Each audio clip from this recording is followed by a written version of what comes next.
What is up, my good people of the internet? Welcome here to Wake Up Call. I'm so happy to be here with you every Monday through Friday from 9 a.m. to 11 a.m. Eastern Time. The snow is insane. Did you go out this morning to let your dog out or to go just, maybe brush off your car and whatnot and look outside? You know you get a lot of snow and you look outside and your step to your back deck, you can't see it, and you can't see it in comparison to maybe the rest of the snow. My table was picked up. Now you got that heavy thing underneath. It was picked up, the umbrella with it, pushed, falling over, just, obviously you should bring that stuff in, but I did not.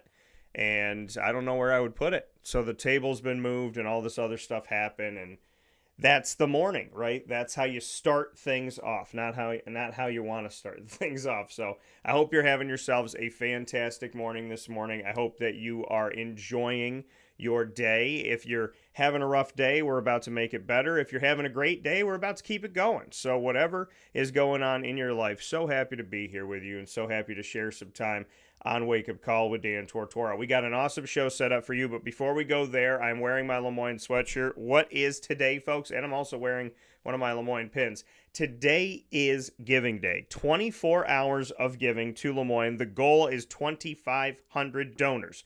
Whatever you donate, the goal is to have 2,500 donors in total. So let's make it happen, folks. Let's get to 2,500 today.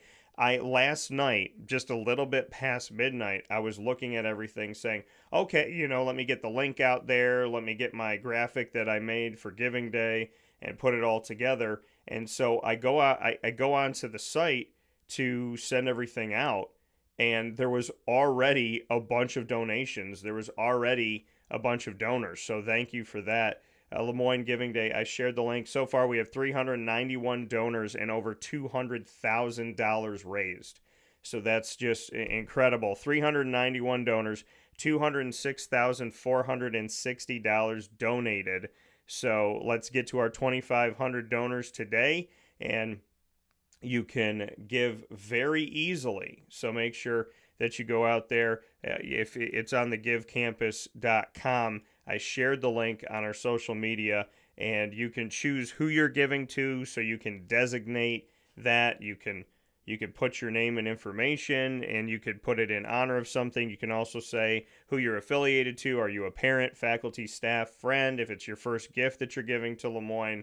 So make sure you donate today. 24 hours of giving on LeMoyne Giving Day. Giving Day is happening right now in this moment. It's going to happen all the way through to 3 a.m. tomorrow morning because of the West Coast. So, obviously midnight here, but midnight over there. So 3 a.m. Eastern Time here it will end, so that the West Coast will have an opportunity to get a full 24 hours in as well. So LeMoyne Giving Day happening for 24 hours, and you can give today. And like I said, I shared the link, and I will continue to share the link for you. We got some cool stuff coming up, including my conversation inside of MonPawsPopcorn.com's What's Poppin' with Scott Cassidy, the head baseball coach at LeMoyne. He and I have a special for you that you don't want to miss about the team's return to Division I, and not only their return to Division I, but their recruiting, New York talent, what he believes in. He's got over 20 players on the roster from the state of New York. Why does he believe in the state of New York's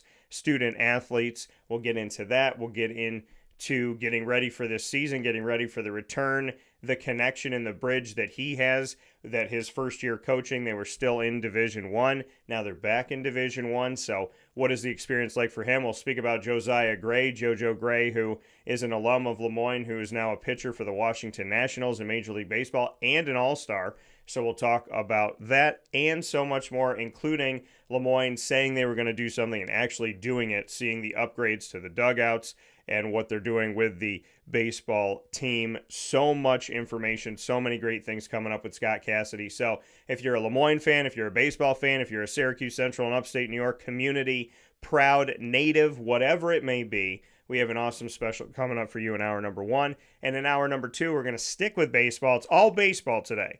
So for those of you that woke up in Central New York and said to yourself, oh my goodness, how could it possibly be spring training and baseball season? Look at all this snow. Well, baseball is happening somewhere, and the LeMoyne baseball team is actually traveling, and they are going to be down in St. Louis, Missouri. They've already been in Virginia and in Texas, coming away with wins in each of those stops. And so we have some great stuff coming up with Scott. And then Papa Joe down in Florida is going to help warm us up and talk with us about Major League Baseball spring training, as well as the transaction so far, the statuses of some players that may have been injured, unfortunately. God willing, they'll be well and be well quickly. And then we'll get into free agents. So a lot of great stuff coming up with Papa Joe in hour 2 as he joins us every Thursday from 10 a.m. to 11 a.m. Eastern time. So great stuff coming up. Very excited for you and I to have these conversations this morning. We're also going to talk about LeMoyne Giving Day as we go through it, and we'll have some fun with kind of a special message here at the end from me. So looking forward to it. We'll take a step aside. We'll be back with my special with Scott Cassidy and an exclusive Dolphin Dive you won't find anywhere else, proudly presented by our partnership with LeMoyne, our multimedia marketing partnership. That's coming up right after this. Hi, this is Amy from Mother's Cupboard, home of the whole frittata. We are open daily 6 a.m. to 1:30 p.m. For takeout orders, call 315-432-0942 and tune in to Wake Up Call with Dan Tortora for our monthly food challenge and try our Wake Up Call signature menu item available 7 days a week. Here at Mother's Cupboard, we are Central New York, and it's our honor to serve you. Ma and Pa's Kettle Corn and Popcorn Factory remind us that every day is worth celebrating at 201 7th North Street in Liverpool, New York. Open Monday through Saturday in-store and always online at maandpaspopcorn.com. Serving our Central New York community and beyond, order anywhere, anytime at maandpaspopcorn.com. Stop in to get a tin at Ma and Pa's on 201 7th North Street in Liverpool, New York to get your half-price refills for the rest of your life.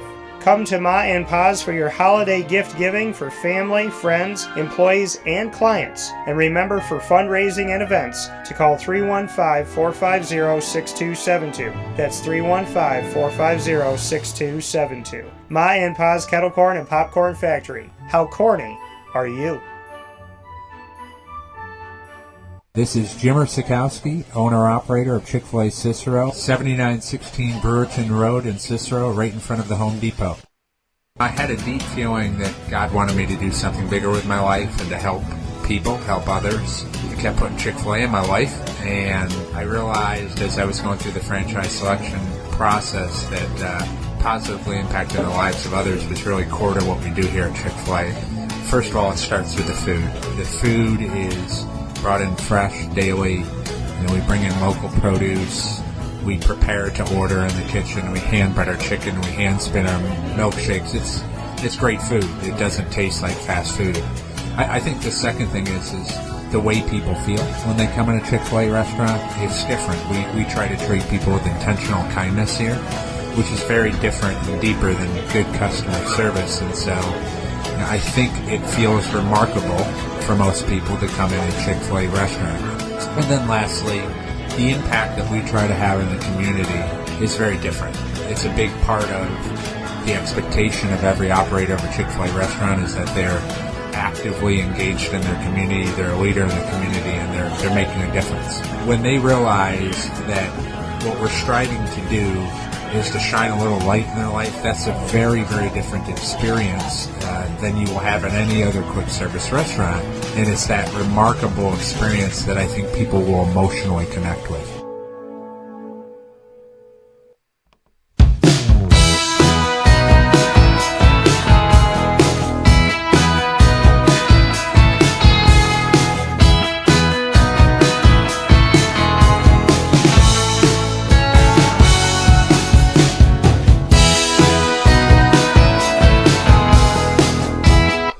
Welcome back here to Wake Up Call with Dan Tortora. Proud to be here with you every Monday through Friday from 9 a.m. to 11 a.m. Eastern time and giving you the opportunity to find us all over the world on youtube.com and facebook.com, both /wakeupcalldt, and on wakeupcalldt.podbean.com. I'm picture-in-picture for this very special Dolphin Dive with Scott Cassidy, the head coach of the LeMoyne Dolphins baseball program, who is one of two programs that's had experience in Division One. We just had Liz Bevel on the show for women's lacrosse in their return and what they did in their first game in defeating Cal, who came across country for that game at Ted Grant Field in Syracuse.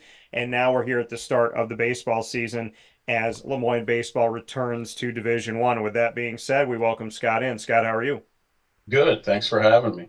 Absolutely. And Scott, this is, like I said, it's different for baseball because there's that history, and I imagine that you're going to see it. I mean, you understand it in the day to day, but I think to a lot of people that gap kind of closes where they're like they were D1, now they're D1 again, and to some people you're back home. Do you get any sense of that, of this feeling of a return and kind of people feeling like they're back where they should be, they're back where they wanted them to be? Do you feel that at all?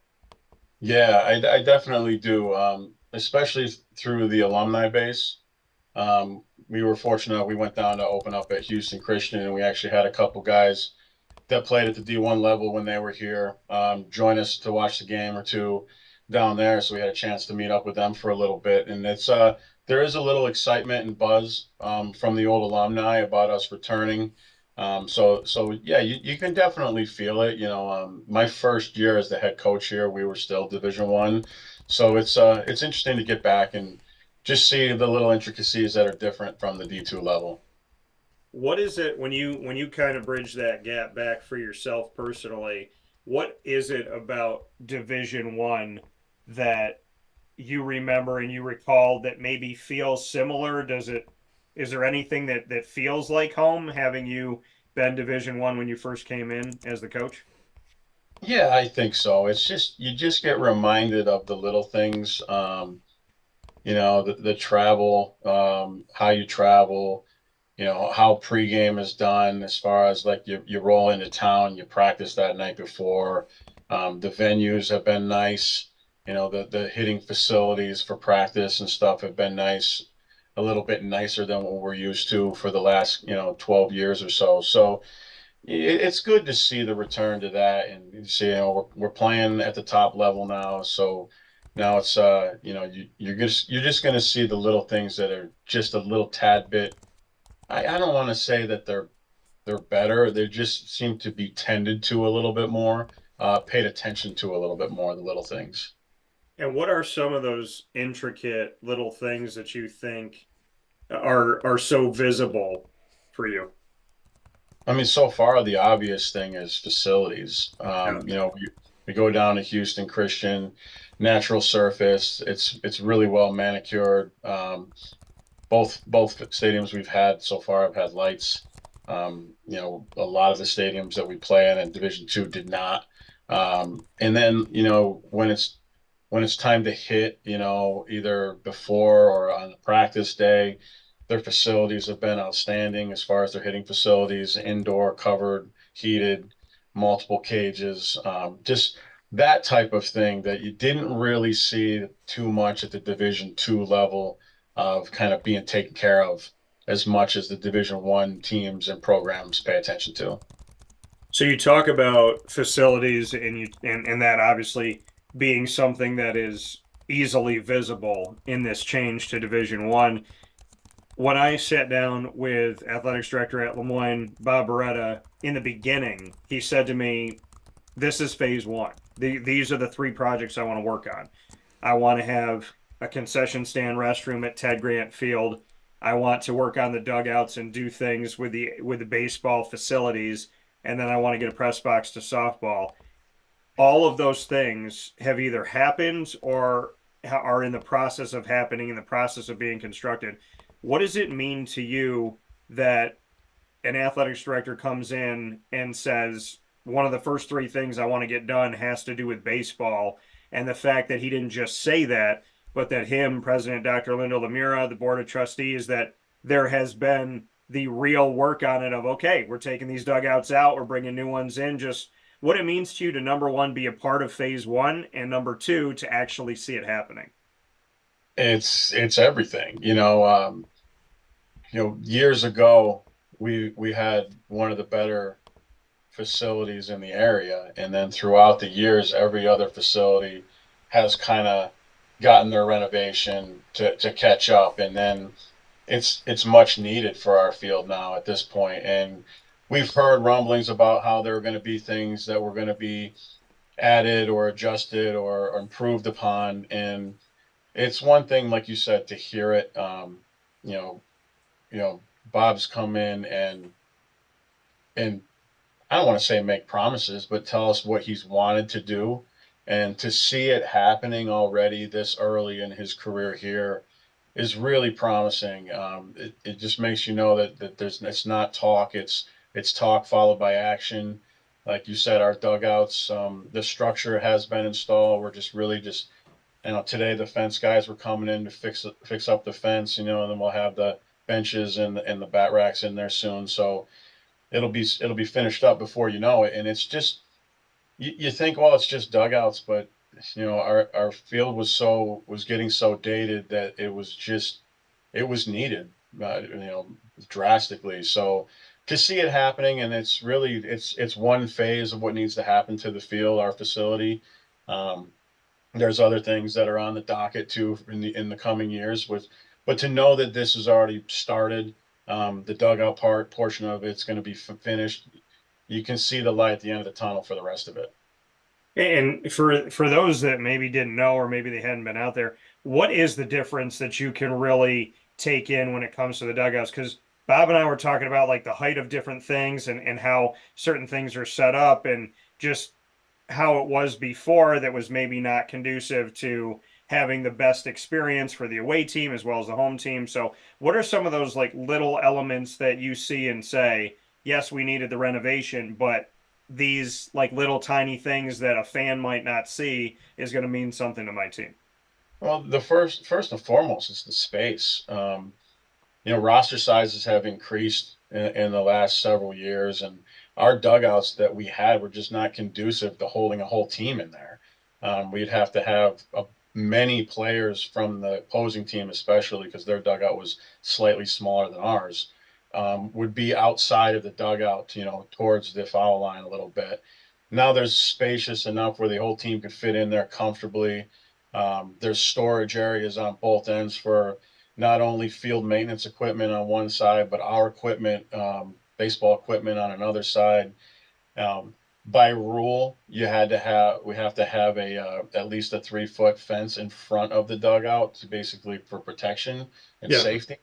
So that's going in. So there's a lot of things that had to happen just to make sure we're complying, and then two, just to really make it aesthetically pleasing for the players, comfortable for the players.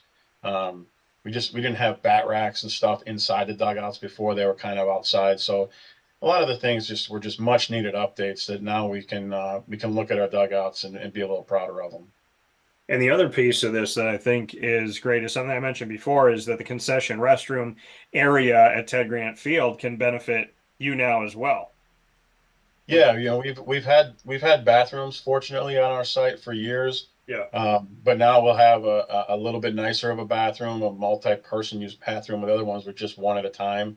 And then being able for our fans and families to go over there and get something out of the concession stand is big, because we spent a lot of hours at the field. A baseball game's pretty long, and with pregame and the game, and you never know if it's going to go extra innings and sometimes double headers. It's a long time spent at the field. It's nice to know that people can go over there and grab a coffee or something, to help enjoy their experience watching the game.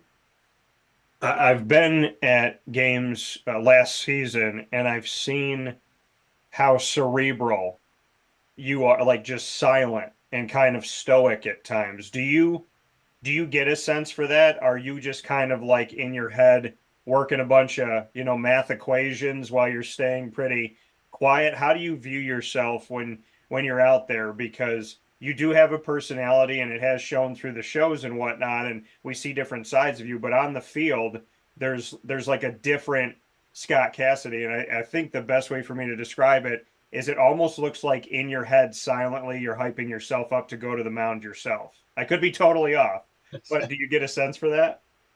No, it's funny. Like throughout my years coaching, I used to be very antsy and animated, and I'd get angry quick when things didn't go right. And I've learned, throughout the years that, showing that emotion is not always beneficial for the players to see that. So I do my best to kind of not show it, and then when I do show it, I think the players know that I'm serious, really serious about something. And as far as like the gameplay, I've been fortunate enough to have really good assistant coaches here that prepare that like crazy for these games and are always in my ear and helping me, make decisions. It's never just a one man band over here. We got a lot of working parts, and people are doing great jobs to make sure that we have an idea of what's coming up, what move could be made, especially when I'm out at third base, dealing with the play at the time. And I got Coach Miola in there um, really preparing me for, what could happen, what moves could be made, who we could move where. So I've been fortunate in that regard. So it enables me to not be a chicken with my head cut off and be a little bit more under control. Scott Cassidy here with us in this edition of the Dolphin Dive and our exclusive multimedia marketing partnership with LeMoyne College. And when you talk about that staff, Mike Miola Jr., Michael Smith, as well as Robbie Spagnola, just what Mike and Robbie have. I mean, we've talked about your staff before, but maybe in this move to Division One, back to Division One, what do you get from them now? What are maybe some extra things that have been asked of them that you're pleasantly proud that this is your staff? I don't know if it's they do anything different. Like I said, I've been fortunate. Like they're just really good at doing their job, and like getting the scouting reports, using the technology that we have to figure out, how we can prepare our guys in practice for what lies ahead on the weekend. Give the kids as much knowledge as they can on what we're going to face, how to attack them, break down game film so we can know what we need to practice on. And they've just been really, really good in that regard. And I've always said that I don't ever want to be the guy that just has an assistant that tells them what to do. I want them to have the ability to coach. Yeah. And I've just been lucky, like these guys have been awesome. Like, Robbie's new with us this year, and he's fit in like right away. And, he works really well with the guys. And it's for me, it's rewarding to know that it isn't just my say. I at the end of the day, I make the final decision, but like I will always take into consideration what everybody says. I don't want a yes man just to tell me what they think that I want to hear. And I think we're better off for that. I just they've been doing the same thing. Coach Mule, Coach Smith last year, they do the same things as we did for Division Two. The preparation's the same. It's just a different people that we're looking up. That's really it.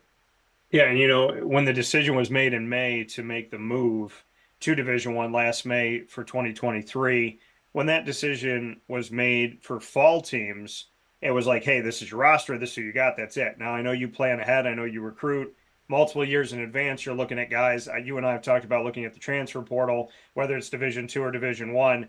Did you do anything with your roster? Did you feel like you had enough time to make some changes? Because, and I'm going to say this to you, like I've said to other coaches at LeMoyne, I don't think that you recruit Division Two players. I don't think that the mentality is, okay, we can't get this guy, so let's get the next guy under it. I've never seen you to shy away from an opportunity to go and get the best, and what you kind of command out of it. I have a lot of respect for you in that case and your staff. So I wouldn't imagine that it changed the caliber of player that you were looking at, but recruiting wise, having a little more time being a spring sport, were you able to find some other pieces or make some moves that maybe you couldn't make if it was in the fall? Yeah, that's a tough one. I mean, you were right. Like when we recruited as a Division Two team, we always went on the model that we're going to recruit a Division One player to play Division Two. We've had some really good ball players come in, so when we make this change, the guys that were returning, I felt could compete at this level anyway. It was still late, recruiting wise for this coming year. We were able to add a couple pieces, but I think really next year will be the key for us this coming spring, summer, as far as transfer portal or JUCO guys go. We need to make some improvements. We need more depth with our pitching staff. Because like right now we're a little banged up and we're really pitching thin. So it's affecting our weekend plans as far as getting some length out of guys and getting guys into situations that they should be in and out of the situations that we think they should be out of. So yeah, it was tough. Like I don't think that we got as many transfers or anything like that as we would have liked to have had this last summer. And especially being new, it was kind of tough. Like I feel like the recruits were a little unsure of where we were going to be at. Yeah. But I would like to think that going forward, we'll be able to kind of capitalize on that transfer portal a little bit more and fill in the needs that we have for next year right away. When you are on the recruiting trail and you have this uniqueness of being D1, and like you said, when you came in as the head coach, you returned to your alma mater, you were in D1 then. So you have the experience there as a D1 coach. You have the experience at LeMoyne, playing at LeMoyne, and you have the experience of going on to Major League Baseball. Do you feel that in your case for your program, I know you said there might be some uneasiness of them saying, hey, you're coming to D1 now, you're coming to the NEC now, but you also have this unique history. So do you think essentially that LeMoyne baseball is a hard sell, having had the history it had and having had a head coach where, you can speak to what you got here as a student, what you got here as an athlete, what you got here as a coach, and then you can also say like, hey, I came from LeMoyne and I played in the majors, and you and I went up and down the list of guys you pitched to, which were, incredible all-star, Hall of Fame caliber guys. So I would imagine that there's a little swagger, or there should be a little swagger with LeMoyne on the recruiting trail. Yeah, I mean, I'd like to think so. I mean, we have such a rich history of quality baseball here going back years. And when you look at what every kid's dream is to play at the next level. And LeMoyne has had so much success putting guys on to pro ball from when they were D2 way back when, D1, and then just recently, with JoJo and Ryan Murphy. And I mean, I always like to think like if the D1 or D2 tag at the time was what was keeping people from coming here, and now that we're D1, and I think that if you really look at not just the program, but who we have here, the players, the camaraderie, the culture, the coaches, and the school itself, what the school can offer you as a student, part of the student athlete. I mean, it should be a really easy sell. Like some guys want to go south, some guys want to play at a bigger school. I'm an example of a guy that transferred back here to LeMoyne from a different school, and it was the best decision that I made because I came up here and I stood out in this conference up here and got my opportunity. And that's our goal, is to get the best players to come here, especially the best local players. And with our success at the next level with those two guys recently at the Division II level, I would like to think that we're going to be in an even better situation going at the Division I level for that. So to me, in my mind, I want to say it's an easy sell for people, but everybody is to each their own. Everybody's got their own, desires and needs. But as far as quality school, quality education, quality people, quality program, this is the place to be. Yeah, and I can definitely appreciate that and appreciate how you delivered, that message. I think that we should kind of cut this, copy it, and send it off on the recruiting trail. So you said about, you want to get the best people in the state of New York, 20 plus on the roster currently for this season here in 2024. We have New York in the 20 plus, and then we have, Illinois, California, and whatnot. What can you say about the caliber of student athlete? Because like we spoke about, you're recruiting Division I athletes all the time, whether you were Division II or Division I. So when you look at this roster and you look at the talent and you look at how heavy you are in the state of New York, what does New York give? Because like you said, some people look down to the South and they say, you know, that's where I'm going to go get my baseball guys, that's where I'm going to go play. But you rely heavily on the North, and we've seen some gritty, awesome, talented guys come out of here. 20 plus on the roster now. For those that don't know about the state of New York and what it offers, you know it better than anybody because you're recruiting it. So, what you can say about the state of New York? There's a lot of good baseball in New York, and you know, we deal with elements. We deal with working out inside, and even when these kids are in high school for a while, and in the winters, um, there's a level of grittiness, of toughness to these players. I find that they don't complain much, and they're just ready to work.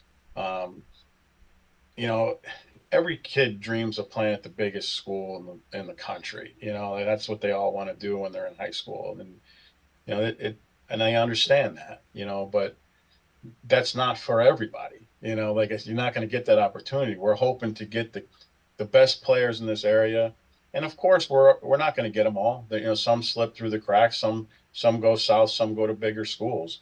But I'm always I'm always on when with a recruit. Part of the message that we tell them is, I want guys on this roster that want to be here.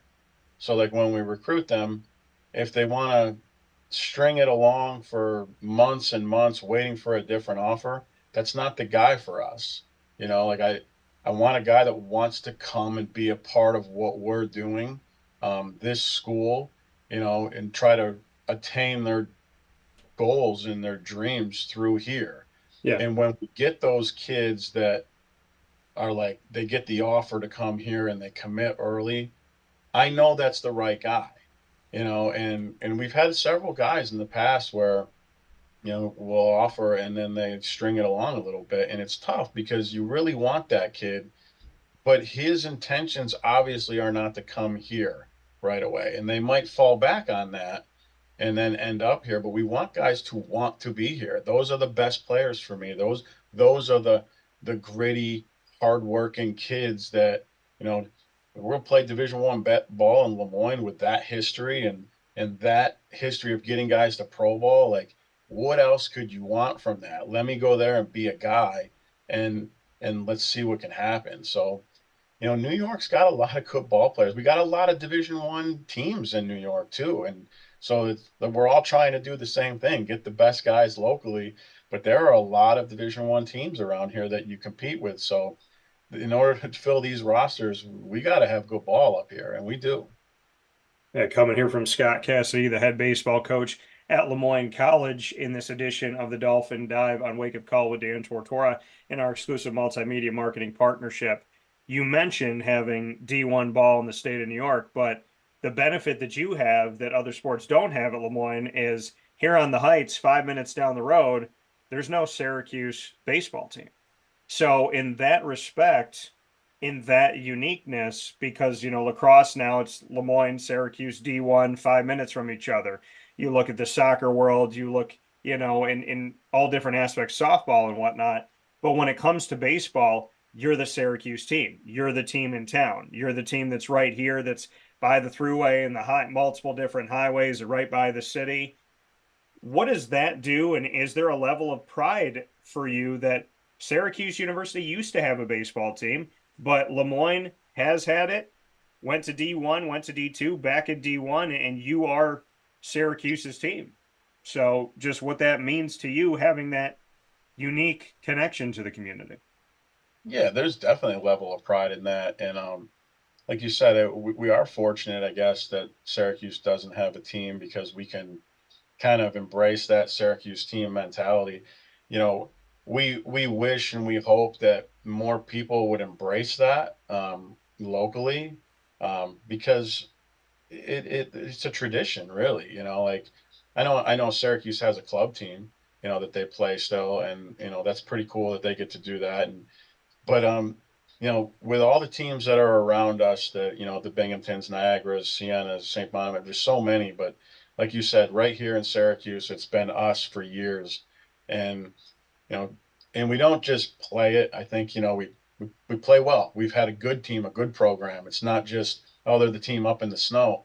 Like, they Yeah. get it done, and we've had some ton of success. So a huge level of pride to be the one team, college team in Syracuse. And like I said, you want, recruiting wise, you want people to embrace it. Like, if you get an offer from Syracuse, or from, let's put it this, if Syracuse was here and you got an offer from Syracuse, you jump on it right away. We want to be that team where you get an offer from LeMoyne, you should jump on that. And that's what we're trying to get to. And you mentioned Ryan Murphy, you also mentioned Josiah Gray. And this was given to me this week in the studio by my guest, Jeff Cook, and from GG Cards and Breaks sports card shop that we love to be partnered with.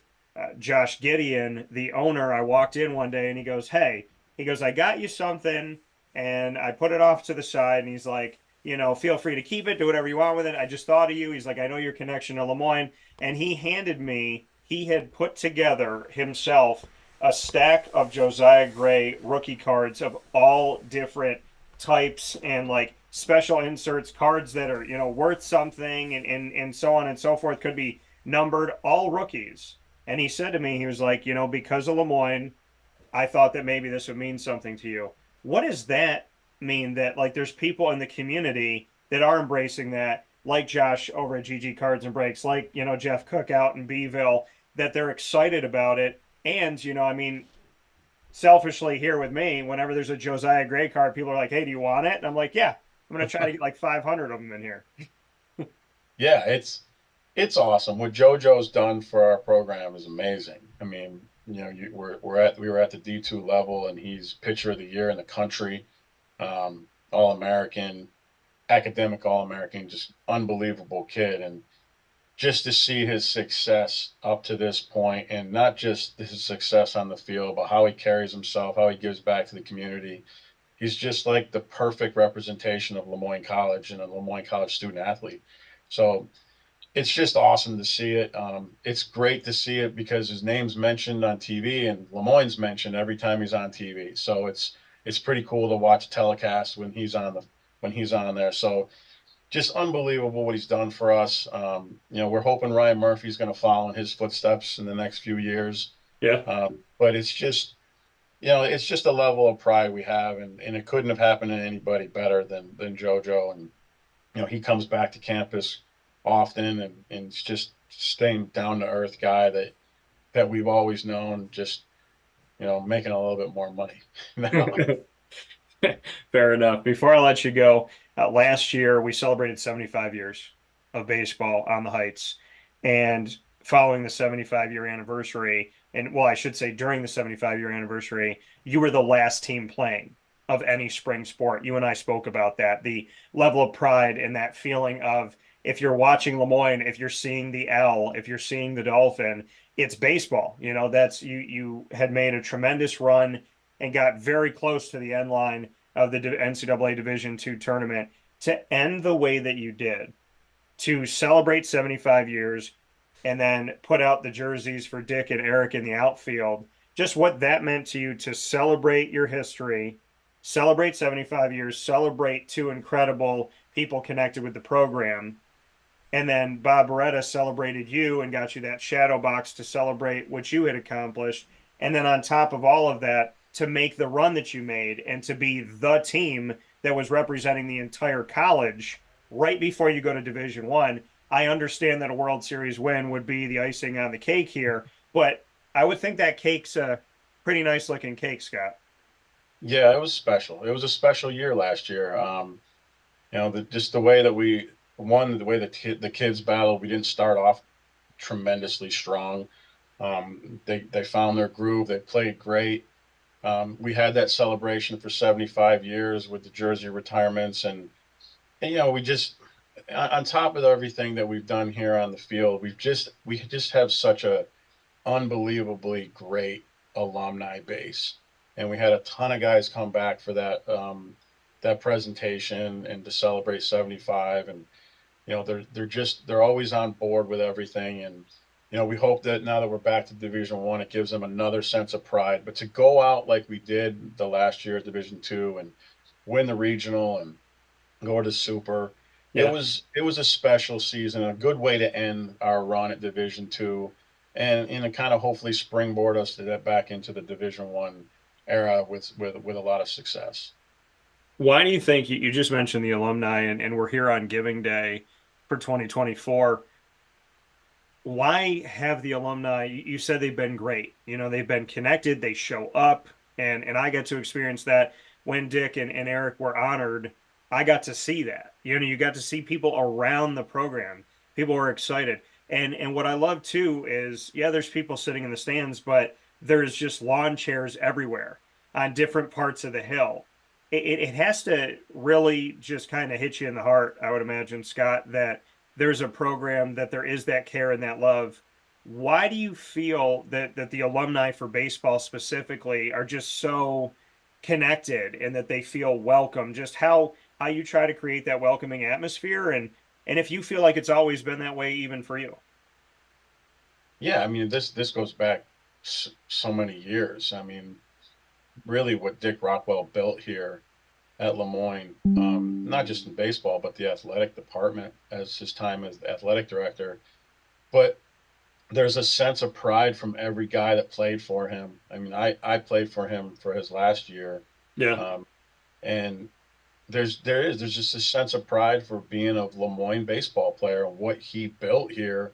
Um, you come out of here and you play the game the right way. You grow up here. Like you become a man and you do the right things. You make the right decisions, and you give back to the community. And when you see these guys come back, they do it quite often. They have like a kind of a yearly thing now where they come back and celebrate with each other. And it's just they're telling their stories, the same stories that I tell with my guys that I graduated here with, the same ones that the guys from a couple years ago tell. And it's just there's just this level of pride and tradition here that will never really leave you. It's just it's something that you're proud of. You want to come back. You want to celebrate it. You want to see the people that had something to do with your life when you were here. And we've just been fortunate where people just want to be around. And it's been showing its head already this year. Like I said, down in Houston, we had a couple great alumni come in, watch the game, say hello. They're excited about the return to D1. So it's just we just been lucky, like we try to keep them engaged. We have a golf tournament every year. We try to send them updates online about what's going on, and we just love hearing from them. We love them dropping by at games, saying hello, peek their head in the dugouts, because really at the end of the day, they're kind of what makes this program run. Yeah. They help us out not only financially, like on these days like Giving Day, but just the support throughout the community, helping with recruiting, helping with jobs when the kids get out of here, just the connections that they've built and they have. It's just been an unbelievable alumni base that we've had and will continue to have. And it's a beautiful thing to hear from, and I want to touch on that in closing here in a second. But before we go there, you've had 2 trips so far at the time that we're talking in your return to Division One, first time ever in the NEC, the Northeast Conference. You went down to Houston, Texas, came away with a victory against Houston Christian University, and in the games you played against Radford University, came away with a victory there. I know that you're a competitor. I know that your mindset is to win every single one of them, but to return to Division One and to get at least one game at each location, what is that doing for your team to get their feet wet in Division One, show them, hey, we can go to different places, we can play different teams, and we can handle beating some of these teams? Just what type of foundation can this build that you've gone to these 2 different sites down in Texas, down in Virginia, and saw yourself on the board come away with a victory? Yeah, it's been great. Down in Houston, we came away with 1 victory. We lost 3, but we were in a position to win every one of them. Yeah. We had a lead in the first game going into the last inning. We had a lead in the second game that we blew it in the 9th, but then went and won it in extra innings. We lost 2 more 1-run games. One of them was 1-0. So when we left that weekend, I really didn't have any complaints about the way the guys played. Our starting pitching gave us length. We didn't make many errors at all. Just a handful, not handful, I don't want to say handful, a couple throughout the weekend. So we played great defense. Our hitters were hitting, um, and we were in the thick of it with every game. Which, in my mind, like, yeah, of course I want to win it, but those are going to help us in the long run when we get back into conference play. We come into thick of it in these one-run games, close games. We go down to Radford and we win the first game in extras, which game we were down and we came back and got into it. We win it in extras again. So another extra inning win for us, which again will help us in the long run. We then were part of two lopsided losses, and that hurt. That stung a little bit, and part of it. And you hate to make excuses, but part of it's that we're thin on the bump on the pitching staff, and we're hoping to get a couple guys back healthy. But even in those games, like the message is fight and grind out at bats and don't give away anything. And at the end of the weekend, you come back and you had a couple losses that were tough because we haven't really had those back-to-back type games in Division Two. Yeah. But to get the win the first game, and ace against ace, and we can pull out the victory, that just shows the kids that we can win any game we start, and that's the mindset that we're taking. We're going into St. Louis this coming weekend, and they're good. They're a really good team. They're 8-0 right now, so our intention is to go in there and grind out our at-bats and play good D, throw strikes, and see where it takes us during this weekend is our final tune-up, really, this and Bucknell on Tuesday till the following weekend when we open up conference play. Yeah, we look at your conference, and the NEC is known for having a lot of associate members that help to add to the pool of talent inside of some of these sports, one of them being baseball.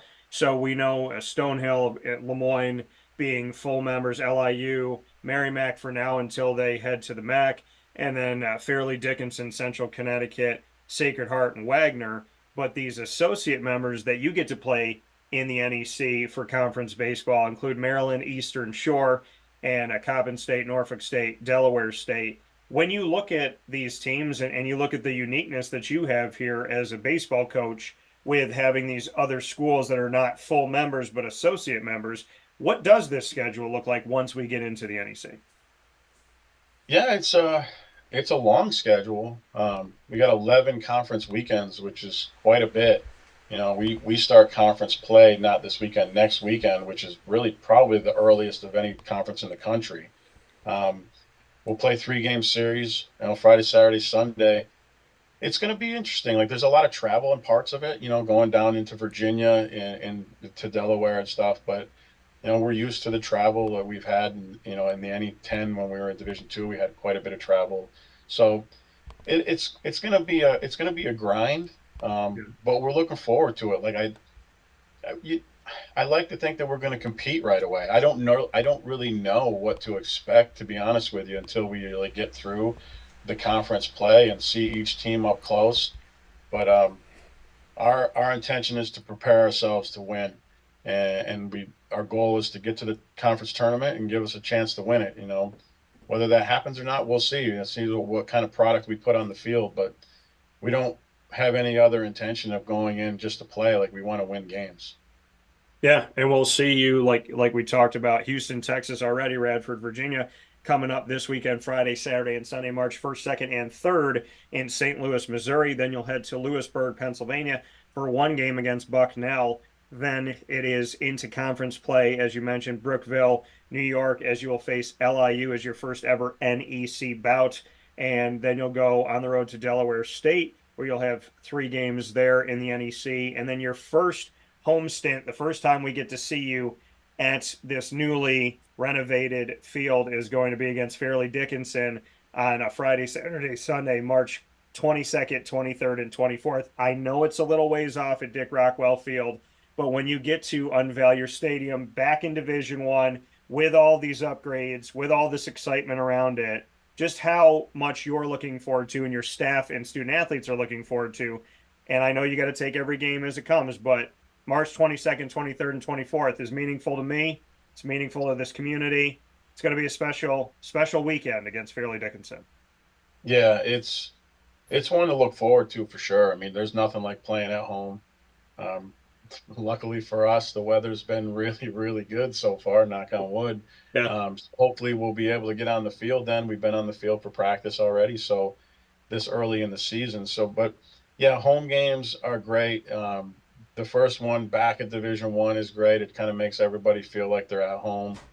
It'll be an exciting day to just, really kind of get back to it and play some really good ball at our home place.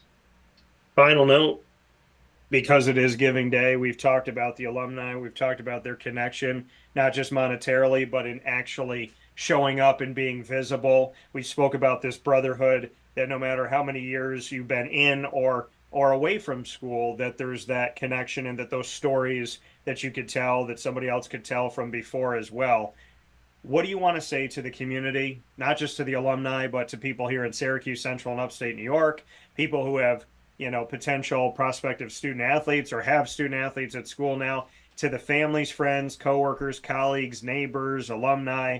What should they know about why they should give to LeMoyne baseball this year? There's a lot. I always put it back to just the student athletes. I mean, that's what it's all about, and that's what we do all this for, is for them. We want to try to provide the best situation we can for our student athletes to thrive. The game of baseball has changed quite a bit throughout my time coaching here, and a lot of technology has kind of incorporated into our game, whether it's scouting, when you're out recruiting, practice play, whatever it may be. But a lot of that stuff, that technology comes with a price, and there's a lot of costs that have to do with it. So we kind of rely on our alum and anybody that wants to give and help us out to kind of cover the cost of that stuff, so we can kind of make sure the playing field is even when we're going up against our foes. Yeah. To make sure that we're giving our kids the best chance to compete. And that's really what it comes down to. And, it's like I said, we've been lucky. Our alumni has been great. These Giving Days have been really successful for us. We really couldn't do it without their help throughout the year with things. And, we just hope that they can continue to do that and know how important and how appreciative we are for what they provide for us, because it truly does go right back to the student athletes and their experience here at LeMoyne. And when we all look back at it and we all love our time at LeMoyne, like, their help can really play a significant role in the current students and the future students and how they experience their time here on the Heights. Yeah, very well put and well said here as we get set for 24 hours of giving all throughout the day today, and very fitting for LeMoyne that in a leap year, when you take a leap to Division I, we're on February 29th, which only happens every 4 years. So, Scott, as always, I appreciate everything that you and your staff are doing and your student athletes. Thank you, as always, for being gracious with your time, and I hope you have safe travels and have some good things that happen this weekend, and I'll look forward to talking with you soon. Thanks a lot. Thanks for having me on. Of course. My pleasure.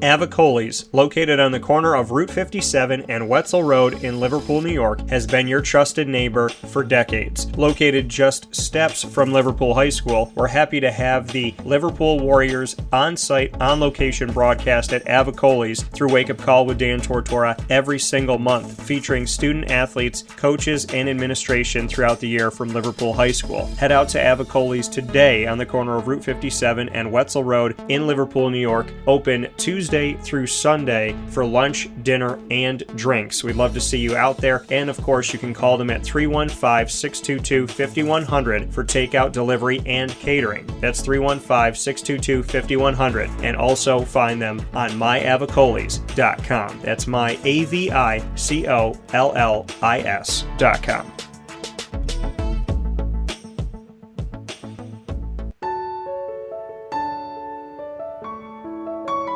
Having peace of mind when you're out of town that your furry-loving friend is safe and sound means taking them to Canine Campground, because we all know that when it comes to the love of our pets, it goes well beyond the call of duty to make sure they're safe and sound. Right, Lily? So take a ride to 242 Johnson Street in East Syracuse, New York, and see Canine Campground and where your dog will be staying, in the classic cabin, the executive cabin, the grand cabin, or of course the luxury cabin, because if you know Lily, you know she loves luxury. Now you don't have to wait to the last minute to find a family member or a friend that'll take your dog for a few days.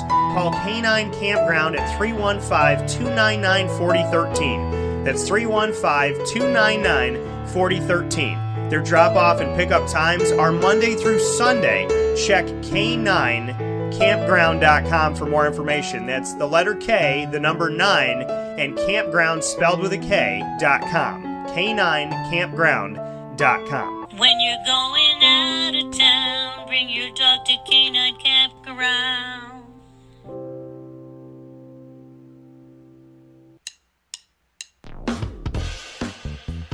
PB&J's Lunchbox, the food truck that you love finding all throughout Central and Upstate New York, now has a streetside cafe. So when you're craving their traditional favorites as well as their out-of-box amazing menu items, you can now head to 663 Old Liverpool Road in Liverpool, New York. Located just minutes from the highway, the Thruway, Destiny USA, and Onondaga Lake Parkway, PB&J's Lunchbox Streetside Cafe is there for you Monday through Saturday from 9 a.m. to 7 p.m., serving breakfast, lunch, and dinner all throughout the day. Get breakfast for dinner, dinner for lunch, whatever you fancy, including their award-winning grilled peanut butter and jelly sandwich. Find them at 663 Old Liverpool Road in Liverpool, New York. PB&J's Lunchbox, where we love to know what's in your lunchbox.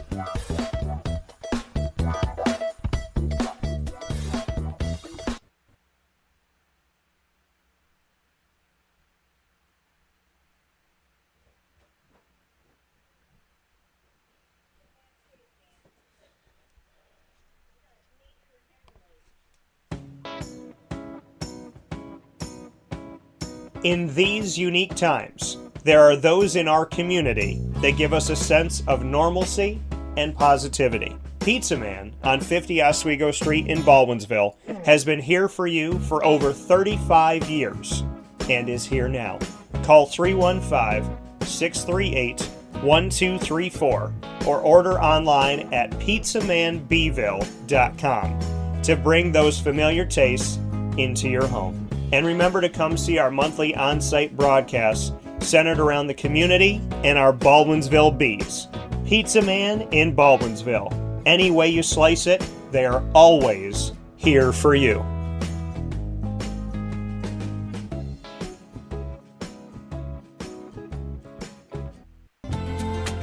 Looking for your next ride? Look no further than Great Lakes Honda City, located on 7140 Henry Clay Boulevard in Liverpool, New York. Serving our community for decades, their new and pre-owned vast array of vehicles are available to you Monday through Saturday on site.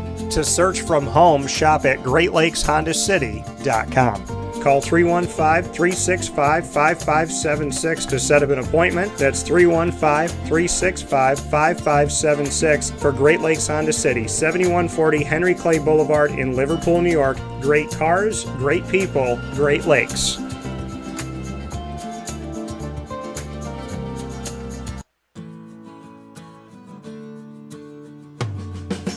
Our corporate purpose at Chick-fil-A is to glorify God by being faithful stewards of all that's entrusted to us and to positively influence all those who come in contact with Chick-fil-A. And what became increasingly clear from our success in Cicero is that people love Chick-fil-A. And also I think we recognized that, we had a great opportunity to grow the brand and grow our platform. I felt incredibly grateful when I was selected to be a Chick-fil-A operator. I think what it's meant for me, what I've come to realize on a very deep level is that this is a calling for me. It's not a career, it's not a job. The Lord called me to be a Chick-fil-A operator and to use these restaurants to glorify Him and to positively influence other people. I'm blessed. I'm very blessed. Head to Chick-fil-A Clay on 3974 State Route 31 in Liverpool, New York.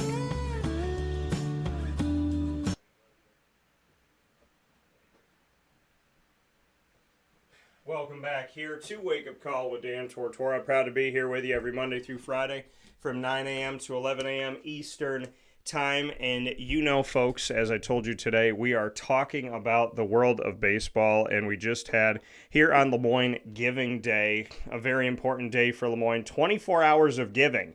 So we want 2,500 donors, and very excited for the opportunity to get to 2,500 donors. There's already been over $200,000 donated from just 391 donors. So imagine where we can go with 2,500.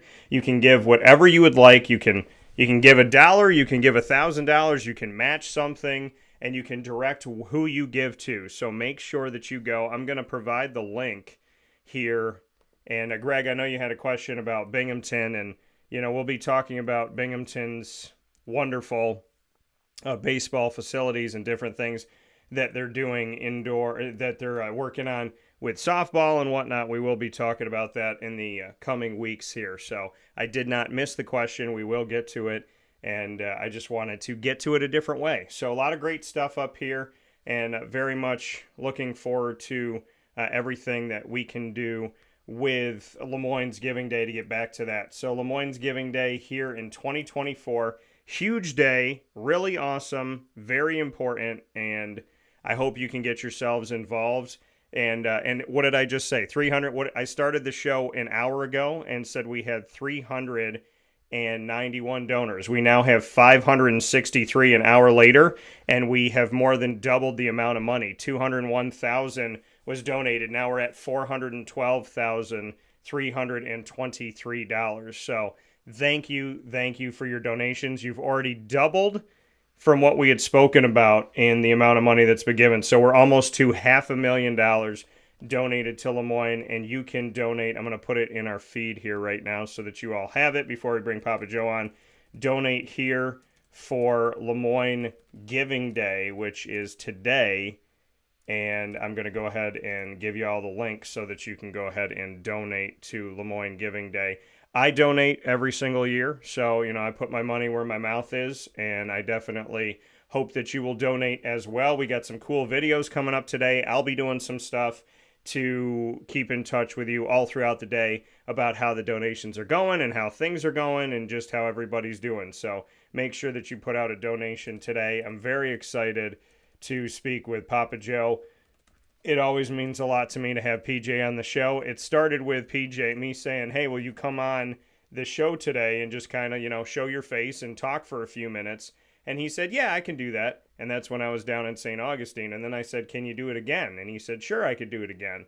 And then I said, what about coming on more often? And he said, let's do college football. And I said, okay. Then I said, well, what about the NFL? And then eventually, very quickly in my mind, I thought to myself, this could be an every week thing. This could be something that we do more consistently. And that was years ago. And PJ, for many years now, has joined me on the broadcast weekly. We're here on Thursdays from 10 a.m. to 11 a.m. Eastern Time. And I am always honored and privileged to share the stage with someone that I love dearly. I consider another dad to me, and has a huge piece of my heart. And that's PJ, the go-so, the grand old smooth one, Papa Joe. And he's here with me on the line. PJ, how we doing? Good morning, Daniel. The beautiful weather down here. I don't know what it is up there, but yeah, I think you're going to have some type of blizzard coming your way again. Yeah, well, you just said beautiful weather up there for you. I'm going to let you know that this morning I had to go out. I couldn't see in my backyard where Lily could go. I couldn't see anywhere on the deck that she could go. My glass table had been thrown. My umbrella had been thrown. And so I shoveled today just to get my garbage out front. And so, yeah, I told everybody this morning, I said, I look forward to hearing what Papa Joe has to say about how the weather is down there. Because up here, we went from high 50s to 60s to and my body has now acclimated. When it's 56 degrees, 61 degrees outside, I feel like, okay, put shorts on, relax, put the windows down. Like, my body is becoming a Florida body, where as long as it's above 55 or it's 60 something, I feel good. And then I said, we're going to have this weather, then I'm going to wake up to a bunch of snow, and I'm going to talk to Papa Joe about baseball when it's probably 70 degrees down in St. Augustine. And up here, PJ, we got over a foot of snow. Yeah, that's right. Well, it's 75 up down here, and I've been sunbathing the last couple of days, so eat your heart out, bud. Good for you, PJ. Get your tan. I will live vicariously through you to the best of my ability. So we got a lot of stuff to get into today with Papa Joe. And, of course, you're joining us on YouTube.com and Facebook.com, both /WakeUpCallDT, and on WakeUpCallDT.podbean.com, worldwide, anywhere in the world, probably at the Nassau Space Station if they get some Wi-Fi. And you can find us Monday through Friday from 9 a.m. to 11 a.m. Eastern Time. We're here with PJ today to speak on Major League Baseball spring training transactions, statuses as far as injuries and whatnot, God willing they'll get better, and free agents. So PJ, I'm going to unleash you. You've taken a lot of notes. You spent a lot of time. We dipped our toe into the pool last week, but it's time to go fully in. So wherever you would like to start, my good sir, it's time to talk about spring training. Okay, well, this is the best time of the year for baseball. It's spring training. They play a lot of exhibition games. And pretty soon the season will start in beginning of April. Just to recap what happened last year, your Diamondbacks made a hell of an effort to try to get through the World Series. They didn't have quite enough to do it, but Arizona certainly acquitted themselves as being a very, very fine baseball team. Yeah. They got one of the best young players in baseball, Corbin Carroll, and then one of the best young pitchers in baseball, Zach Gallen. So those guys had to try to beat Texas, who had my most valuable player, Corey Seager, Marcus Seaman, Adelis Garcia. These guys are killers. And then, of course, Jacob DeGrom is coming back this year from I think this is his second ulnar collateral, whatever you call it.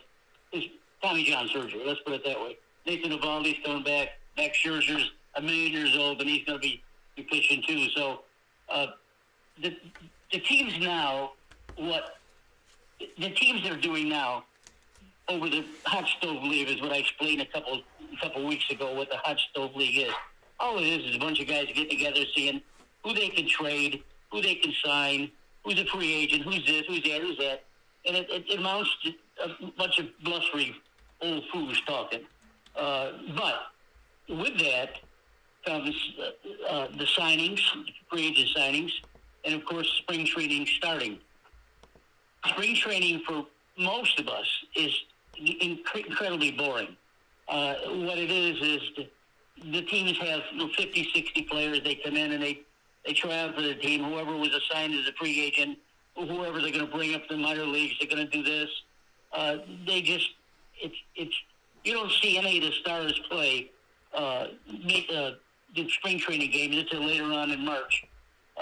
That's the way to get their timing going, and that's the beginning of the year. The beginning of spring training is just to see the free agents that they signed, like $1 million a year or something along that line, and the ones they brought up.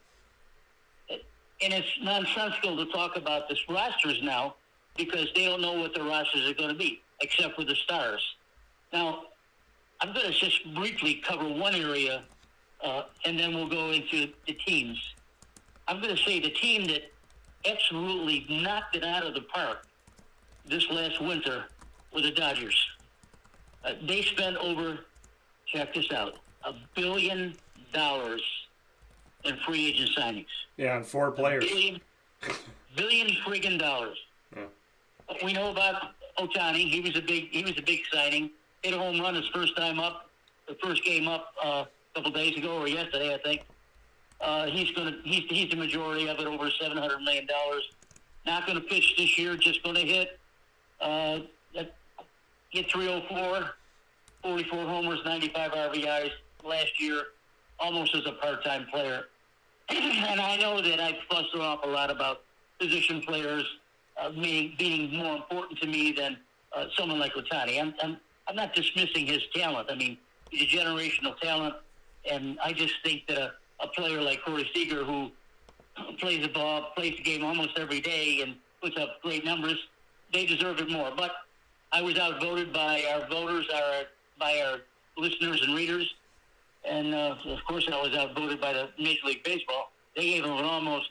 I couldn't understand why Corey Seager didn't get enough more votes than they did. Some of the newfangled baseball data junk that I'm reading is starting to seep into baseball instead of the old-fashioned, hard-knocked, grumpy old managers that are 65 years old and chewing tobacco. It's a data-driven league now, and I guess the data swung in Ohtani's favor. And again, don't get me wrong, he's a fabulous player. I love watching him.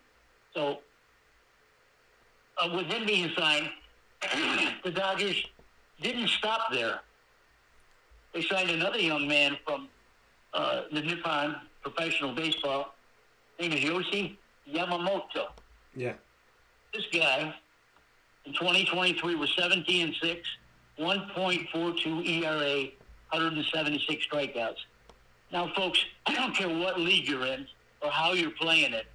Those are outstanding numbers.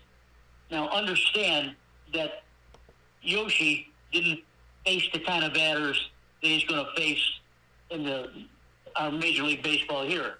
Although, yesterday, he pitched for the first time, pitched 2 innings, gave up 1 hit, struck out 3 with some nasty stuff. He got a sinker that drops from 12 to 6, unhittable. Watched him, was impressed by him. I can't imagine next year Ohtani and Yamamoto going against the rest of the league. We'll see him this year. Ohtani, of course, next year. And a real sleeper in this deal for Los Angeles is Tyler Glasnow, who came from Tampa. Again, Tampa, every year, you hear me bitch about it all the time, they have wholesale sales every time. Everyone wants to play for Tampa Bay because they have a good manager and it's fun to play, but then the good players just wind up leaving, and they got to start all over again. Well, Glasnow is nasty. I mean, he didn't do as well last year as he did the year before. He was 10-7, 3.53 ERA, 162 strikeouts. But he signed him for 5 years, $135 million. And for a number 3 starter, he is nasty, nasty, nasty. Love him. Next, we go on to the outfielder, Jason Hayward, who I remember was with Atlanta for several years and came over to the Dodgers. And Jason's he's in long tooth now. He's getting the end of his career. I'm surprised that Los Angeles signed him back this year, although he did hit 252 with 13 homers, 49 RBIs. He'll probably be a positional player, a sub every once in a while. I don't think he'll be there full time. He's signed for a 1-year deal, and this may be his last go. I don't know, unless he knocks it over the fence again this year and has a good year. Another big surprise that they got Teo Hernandez from the Mariners. Now this guy last year hit 287, 26 homers, and 93 RBI. So he's on a 1-year, $23 million contract. So the richer gets rich here. The Dodgers went out and got the players that they need to continue to win. Now, I'm sure that they were put out by the way Arizona went through everyone last year. And that's not going to happen this year. Los Angeles will be very, very formidable. You got a left-handed pitcher, James Paxton, another super, super pitcher. Last year did a fair job. The year before was real good. He was with the Red Sox. I'll tell you how good he is. They signed him for 1 year, $11 million. He was 7-5, 4.50 ERA, 101 strikeouts. If you could imagine him being another 4-pitcher or 5-pitcher or whatever, Then they re-signed Ryan Brazier, who played with him last year. He was 3-0, 3.02 ERA, 56 strikeouts, 2 years, $13 million to go with $13 million in incentives. So you got 5 guys right there that are pitchers that are going to make Los Angeles extremely difficult to beat. So they get Matt Gage from the Yankees. He was 2.7 ERA, 8 strikeouts, didn't pitch a lot, sort of a situational pitcher. It was a trade they got. They signed Noah Miller, who had 223, 8 homers, and 60 RBIs with the Twins. High A ball, so he'll be ready to go. And one of my favorite players is Kiki Hernandez. 237, 11 homers, 61 RBIs, 1-year deal, $4 million. That's just the beginning of Los Angeles.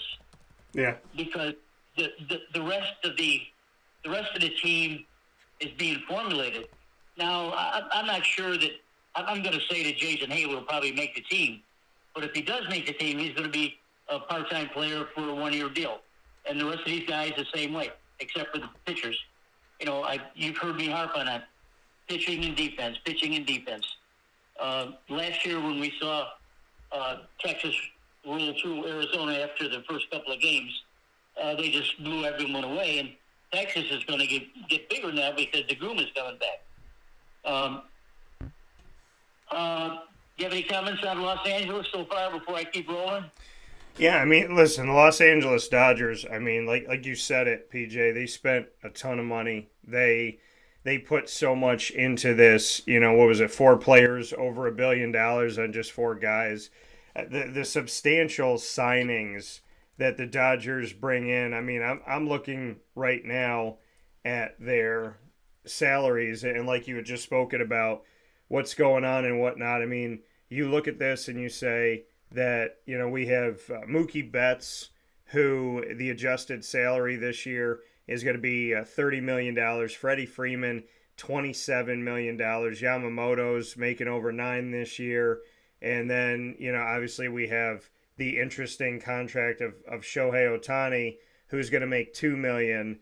And in his adjusted, that he signed this massive contract, but that the majority of the money is going to be coming on the back end so that they could go and bring in all these other players. I mean, it's crazy. I mean, you think about Freddie Freeman, Mookie Betts, Yamamoto, in the hopes of him, and that's something, you know, good will come out of having him there. And like you said, you know, it's Shohei Ohtani and what he brings to the table as a hitter and a pitcher. I mean, this team on paper, and Clayton Kershaw, we look at his and so on and so forth, and Walker Buehler, and I mean, this team has spent the money to win multiple championships. Remember when the Yankees used to spend all that money and get all those all-stars, and people were like, they're just paying to win a championship. Well, if anybody's paying to try and get there this year, or next year, or both, it's the Los Angeles Dodgers. So, I mean, it's a lot of money. It's a lot on the table. But at the end of the day, you know, a team like the Arizona Diamondbacks showed last year that you don't have to spend a ton of money. They were one of the teams that spent in the lower, I think it was like the lower 10 or 11 teams out of 30. I think they were 21st or somewhere around there. The amount of payroll you spend doesn't necessarily equal that you're going to win a championship. And it also doesn't necessarily equal you're going to lead your division. And it also doesn't necessarily equal that you're going to be the top team in your league. I mean, Baltimore was the top in the American League, and they spent the least amount of money, right? So right there with the Oakland Athletics. So, I mean, it's a lot, PJ. It's a lot to think that Yamamoto was one of those top guys to go get. And after Shohei Ohtani stays in LA but goes from the Angels to the Dodgers, for them to also get Yamamoto with everything that they already have. I mean, the Dodgers definitely look like a dangerous team. They're a team that's won 100 games without Yamamoto, and without Shohei Ohtani, they've won the World Series without those guys. So, you know, bringing them in, the anticipation is high, the hype is high, and there's a lot riding on it. There's a lot of money on it, but at the end of the day, you still got to play the game. Well, that's true. I mean, I'm not going to get in today. I'm not going to get into the actual rosters because, again, the rosters are still being tweaked. There's guys going to be cut. There's guys going to be sent down to the minor leagues.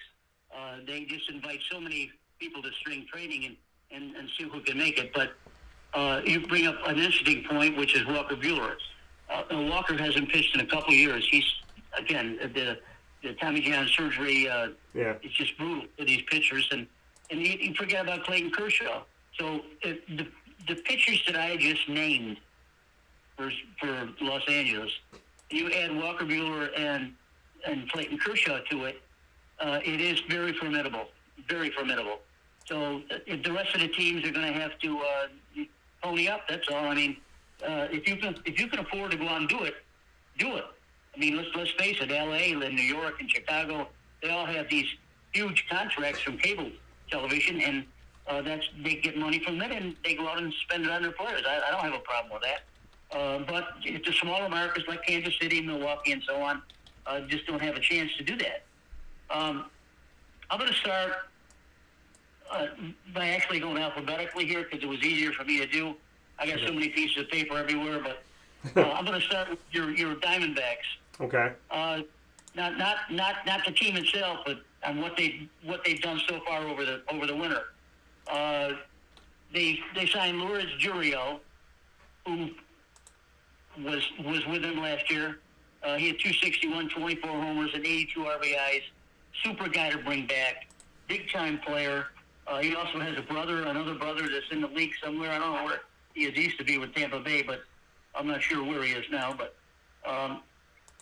they brought in left-handed pitcher Eduardo Rodriguez, who was from the Tigers. He's 13-9, 3.30 ERA, 143 strikeouts. I think you're going to like this kid. He looks like he's a hard thrower. I don't know much about him at all, but I think he'll be okay. Jock Pederson, again, one of my favorite players. Jock Pederson, 235, 15 homers, 51 RBIs. He played for the Giants last year.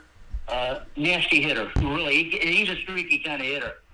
They signed him to a one-year deal, and again, he's got to make the team. He probably will. I don't think he'll start, but he'll be a situational player. So you got three guys there that Arizona can help build on, which is fine. The next team I got here is the Atlanta Braves because it's an alphabetical order. Atlanta didn't spare any expense either. They're going out and doing the right thing here too. They signed Chris Sale, who pitched for the Red Sox last year. Now, if you know baseball and you know a nasty left-handed pitcher, it's Chris Sale. He comes from the side, sort of submarine sidearm, and he is really, really nasty. He didn't perform too well last year. I think he was hurt beginning of the year. He's only 6-5, 4.30 ERA, 125 strikeouts. He didn't pitch up to his capabilities. However, they did sign him to a 2-year, $38 million deal, and the Red Sox are going to lose him to the Atlanta Braves, who really don't need any other players. They're exceptional too. Right-handed pitcher Ronaldo Lopez, 2023 stats: 3-7, 3.27 ERA, 83 strikeouts. Came from Cleveland Guardians. Now this is another guy that they're going to slot right in there. 3 years, $30 million. Right-handed pitcher. Looks like he could be formidable also. Infielders David Fletcher and Max Stassi as a catcher. David Fletcher's been around a long time. He bounced from team to team. He's still a good player. He had 247, 2 homers, 12 RBIs. He didn't play a lot last year. This was a trade that they worked out from the Angels. Max Stassi is a catcher. Didn't play last year because he got hurt. Let me explain something to our people out there. Yeah.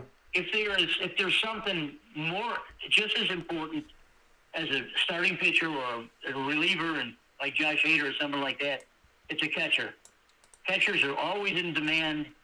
They pay them well, even if they don't play very well. They're never been really good hitters for some reason. They should be because they understand the pitches that are coming. But catchers are extremely important, and a lot of teams will strictly have a catcher for a star hurler, a star pitcher, like Kershaw or someone like that. If Kershaw wants a certain catcher on his team, he's going to get him. Even though he's not going to catch a lot of other games, he's going to be catching Clayton Kershaw. So when you go through this, when you go through all these teams and you see that catchers are being signed, is because they're extremely valuable. And Stassi was going to be valuable, even though he comes back off of an injury.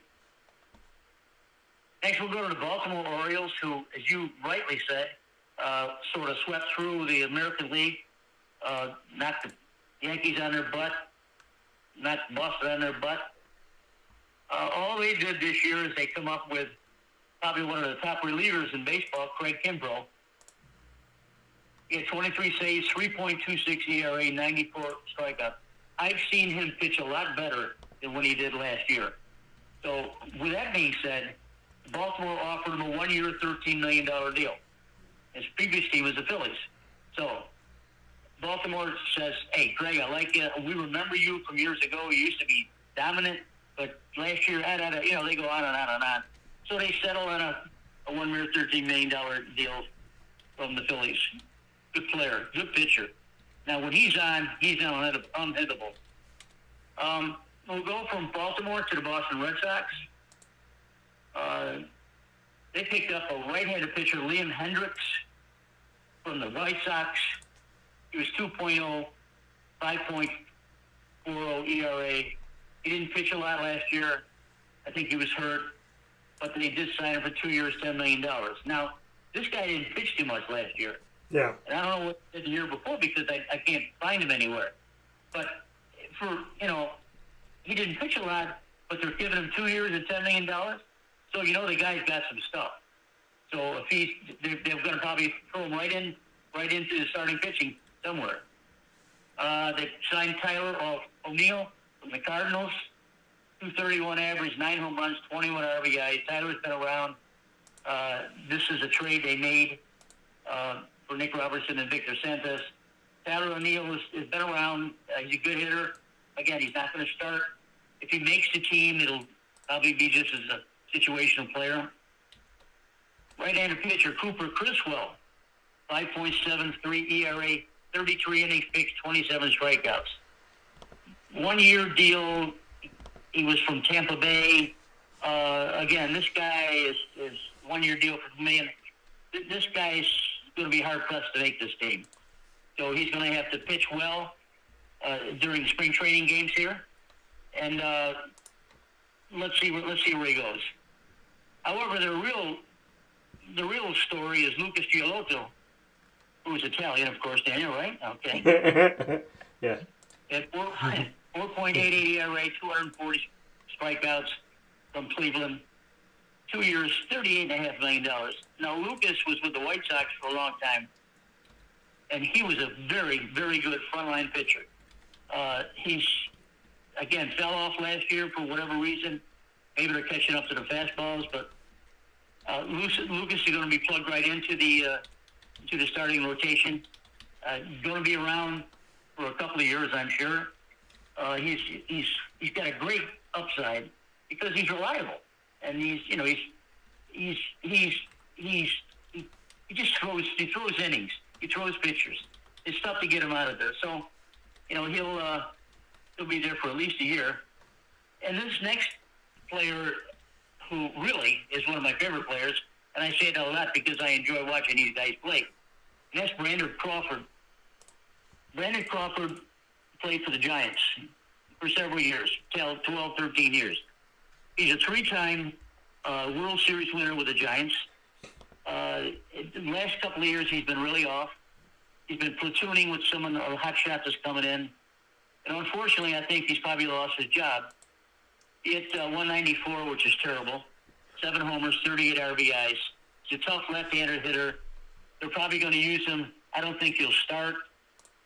They'll probably use him platooning with someone. He's in the tail end of his career. No terms were discussed yet. Again, he may not even make the team. I mean, here's a guy that was a star for the Giants for years. As I said, 3-time World Series winner.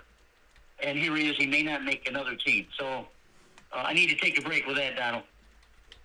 Yeah, and like you said, I mean, there's so much going on, You know, and as you've done your research, PJ, and we're here on Wake Up Call with Dan Tortora discussing what the world of baseball looks like with all of these moves that have happened and all this money that's been spent. Some of the guys that are going to make it, some of the guys that aren't, dealing with some things. Shohei Ohtani's not going to pitch this year. He's going to hit, but then he comes out in his debut with the Dodgers and he hits a home run immediately. So you're sitting here thinking to yourself, like, okay, all right, you know, how's Shohei Ohtani feeling? I guess he's feeling good. So, I mean, it's a beautiful thing. There's a lot of great stuff to be excited about. And like you said, going through it, and PJ going through it alphabetically and running down these teams and the moves that they've made to give us a primer for the upcoming season. That's why we're doing this today. That's why we're sitting here with Papa Joe. And I appreciate the breakdown that you're providing for each of these teams. And I appreciate the fact, you know, you started with Arizona. And the Arizona Diamondbacks, you know, like you said, in alphabetical order, the Arizona Diamondbacks are in a place where I thought they needed one more pitcher in rotation. They went out and got one. And, you know, Gurriel, being able to bring him back is important. I believe that at the time the season had ended, and looking at kind of like the closeness to that period of time, they said there was 33 players that could go to arbitration, and the Diamondbacks had re-signed 32 of them. So, you know, the team is coming back next year. The talent is back. The pitching is back. The hitting is back. And there's, you know, I said they might need another bat. They definitely need another pitcher. So I'm happy to see that they've made some moves. I'm happy to see that there's going to be continuity. And I'm happy to see that the team that did it last year when people thought it was Cinderella is, you know, not looking to put a glass slipper on, but is looking to break the glass ceiling. So, you know, that's huge. And I love the analysis, because we're going to be able to reflect on this, whether you're listening or watching anywhere in the world, and you're going to be able to, you know, tune in to Amazon Music, Audible, iTunes, iHeartRadio, and all that good stuff, and get a feeling for what the season is to come, PJ. So would you like me to give you the opportunity to greenlight some more? What else you got for us? Oh, I'm going to keep going until I get tired. Okay. I'm not going to get them all today. Yeah. But maybe rest next week. But yeah, people got to understand that spring training is a very boring time. And yesterday, when I was looking at the results of some of the teams, I mean, some of the teams use 6 and 7 pitchers. They'll throw a pitcher for 2 innings, bring another pitcher in for an inning, another pitcher for an inning. They got to see the guys playing. They don't know who they got yet. They're not going to play the really good guys yet. They're not going to throw the really good pitchers. They're just going through everything until we get to March 20th and 21st is when the season starts.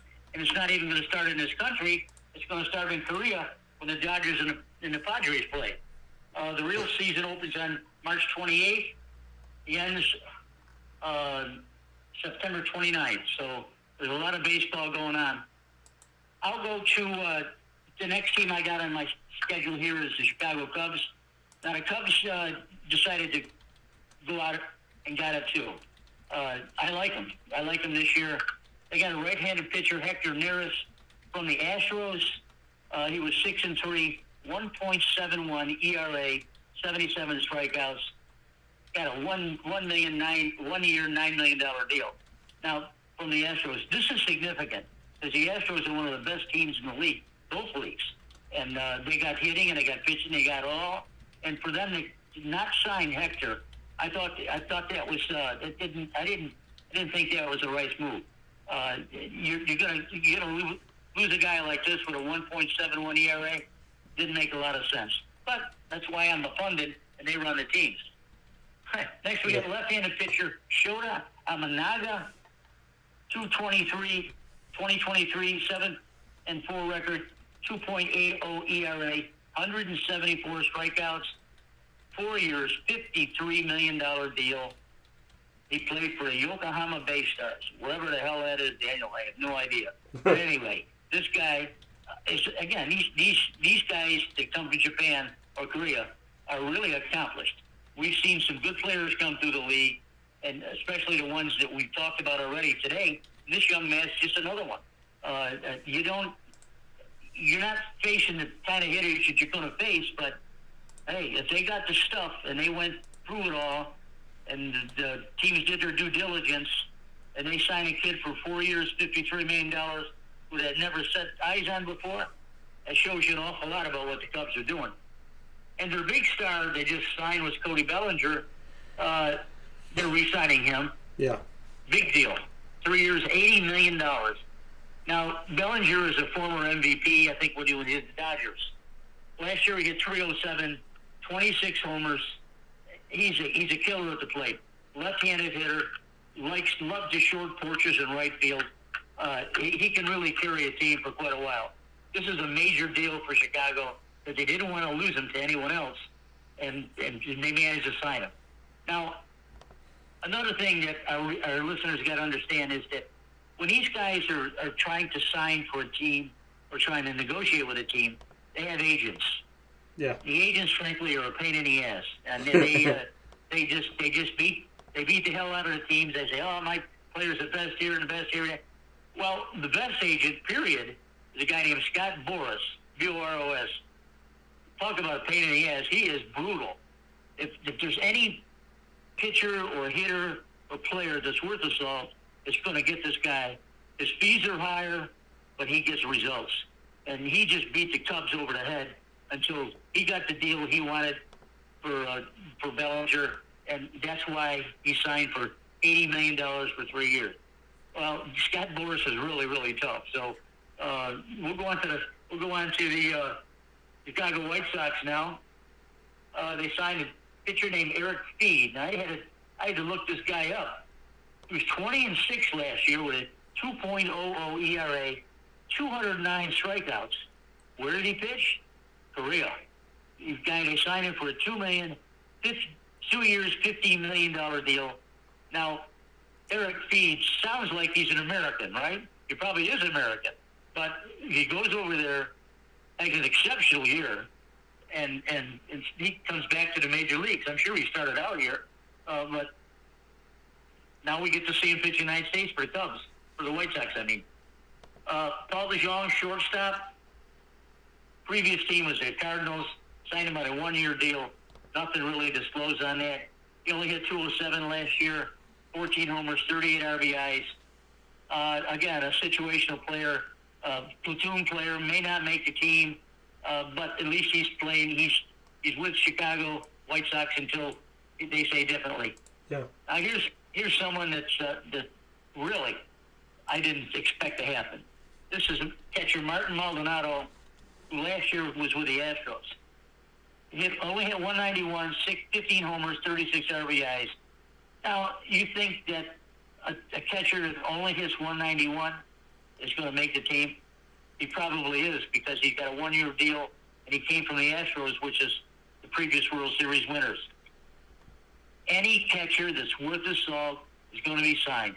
Now, Maldonado certainly is not going to play regularly, but he'll be spot starting. He'll probably be in the bullpen a lot. But catchers are extremely valuable. Third baseman Michael Bush had 292 last year, 2 homers, 7 RBIs. They got him on the trade with the Dodgers. I don't look for Michael probably to make the team, but he's going to be part of the White Sox lineup. Right-hand pitcher Yancy Almonte. Again, don't know much about him. These guys are going to be signed. Hopefully they're going to try to make the team. But you gotta play to play. You gotta pay to play too. Cincinnati Reds. Third baseman, first baseman Heimer Candelario. There used to be a pitcher years ago that pitched for the Pittsburgh Pirates named John Candelario. Yeah. I don't know if it's his same family, but he was nasty too. He was a nasty lefty. He used to drop down and come from the first base side, strike a lot of guys out. Anyway, Mr. Candelario last year with the Cubs, he hit 251, 22 homers, 70 RBIs. Now, I wasn't familiar with this guy. Now, if I'm not familiar with this guy, that means he really flew under the radar. But anyone who hit 22 homers with 70 RBIs is no slouch, and he hit 251. So what did Cincinnati do? They give him 3 years, $45 million deal, and he says goodbye to the Cubs. He's going to play for Cincinnati in the same division. So you're gonna see some payback there. Candelario is just a super player. He's a high full addition that will You'll find that bats all over the place. All right, we got right-hand pitcher Nick Martinez, came from the Padres. Nick was 6-4 with 3.43 ERA, 106 strikeouts. They got him for 2 years, $26 million deal from San Diego. Now, Nick is a regular pitcher. He's not a killer pitcher. He's not overwhelming. But, you know, for 2 years and $26 million, I think they're reaching here a little bit. But he showed that he pitched well for the Padres, and they're going to try to move him into the rotation. We got a right-handed pitcher, Emilio Pagan, came from the Twins. A 5-2 record, 2.99 ERA, 65 strikeouts. Didn't pitch a lot, but when he pitched, he did well. So what do? They give him a 2-year, $16 million deal from the Twins. Don't know a lot about Emilio, but I'm going to know a lot about him before I'm done. Looks like he can throw. Now, we'll go next to the Cleveland Guardians. Their first pitcher, Cleveland, Esteban Florio. There's 2023 stats. He had 284, 28 homers, and 78 RBIs. The reason that's important is because he came from the Yankees, and this is a trade. So, and he had 25 stolen bases. Now, Cleveland, if I'm not mistaken, Cleveland had a terrible year, and it looks like they upgraded their hitting a little bit, but I'm not sure who's going to try to make the team. This guy is going to make the team for sure. As a matter of fact, he'll probably start. But Cleveland's got to go some to be competitive here. They're in the Central Division, and let me see the Central Division. You got the Indians. We got the White Sox. You got Detroit, who isn't going anywhere either. You got the Twins, who did well, and the Royals, who did well. So they're already behind the 8 ball in their own division. Next we'll go to Detroit Tigers. Detroit Tigers signed Gio Urshela.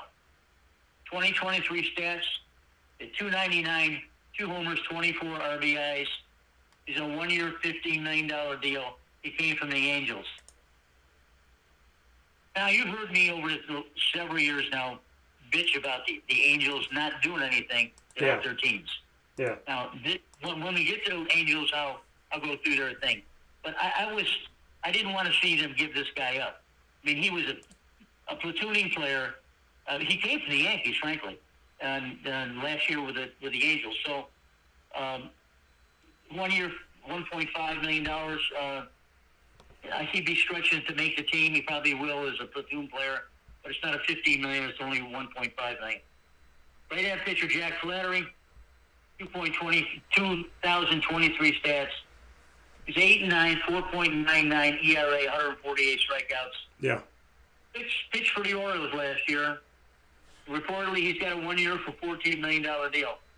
And that's important because he's a starter. Jack Flaherty's been around. He's pitched for the White Sox. Flaherty coming from the pennant-winning Orioles, so he's going to move right in there. Detroit's starting rotation. And you got another guy that he just signed, Kenta Medea. 2023 stats, 6-8, 4.23 ERA, 117 strikeouts. He was with the Twins last year. They gave him 2 years and $24 million. So right there, you got a couple of frontline players, frontline pitchers that Detroit hopefully will use to do better than they have. They've been terrible the last couple of years too. So, time to take another break, Daniel. No, and like you said, I mean, we're going through this with Papa Joe here on Wake Up Call with Dan Tortora, where sports meets life, as we're in spring training. We're in this precursor to the season for 2024. PJ going in alphabetical order and giving you a background on each team and the moves that they've made or haven't made, starting in alphabetical order. Like I said, Arizona Diamondbacks, Atlanta Braves, Baltimore Orioles, Boston Red Sox, Chicago White Sox, Chicago Cubs, Cincinnati Reds, Cleveland Guardians, Colorado Rockies, and the Detroit Tigers. PJ, we could stop there for today and have A through D, But I want to ask you this: of all the research you've done and of everything that you've seen with Major League Baseball, what are you most impressed by? What am I what? Most impressed by? Is there a move or two or a team that you're impressed by at this point? That's a good question. Other than the Dodgers, I fuss at my Angels an awful lot. They did a decent job this year. They went and got a couple of players. I think Kansas City did a good job too. I don't know. At this point, when you sign these guys, a lot of these guys were signed for one-year deals, and a lot of times terms aren't even disclosed. So if you want to look at the box scores every day and look at the players, you sort of get an idea, who's playing and who isn't right now. If you put Arizona's batting profile together, you probably won't see but a couple players that you're familiar with. Maybe guys that came up through the AA and AAA last year, and they're trying to make the team. There isn't really a lot to say at this point.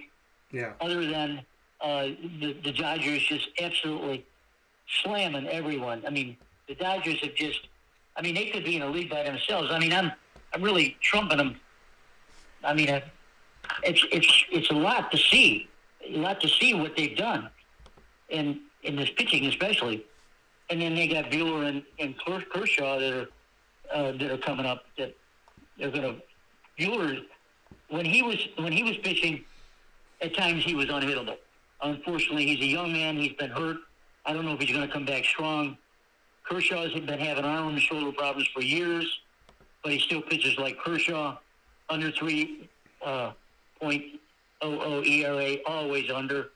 A lot of strikeouts. Got a 12-6 curveball that sometimes can't hit. The only thing that really surprises me, Daniel, is the Dodgers, and they just knocked it over the fence, and I'm really curious to see how things are going to shape up for them. Yeah, and with 30 Major League Baseball franchises, I thought it was important to stop where we stopped.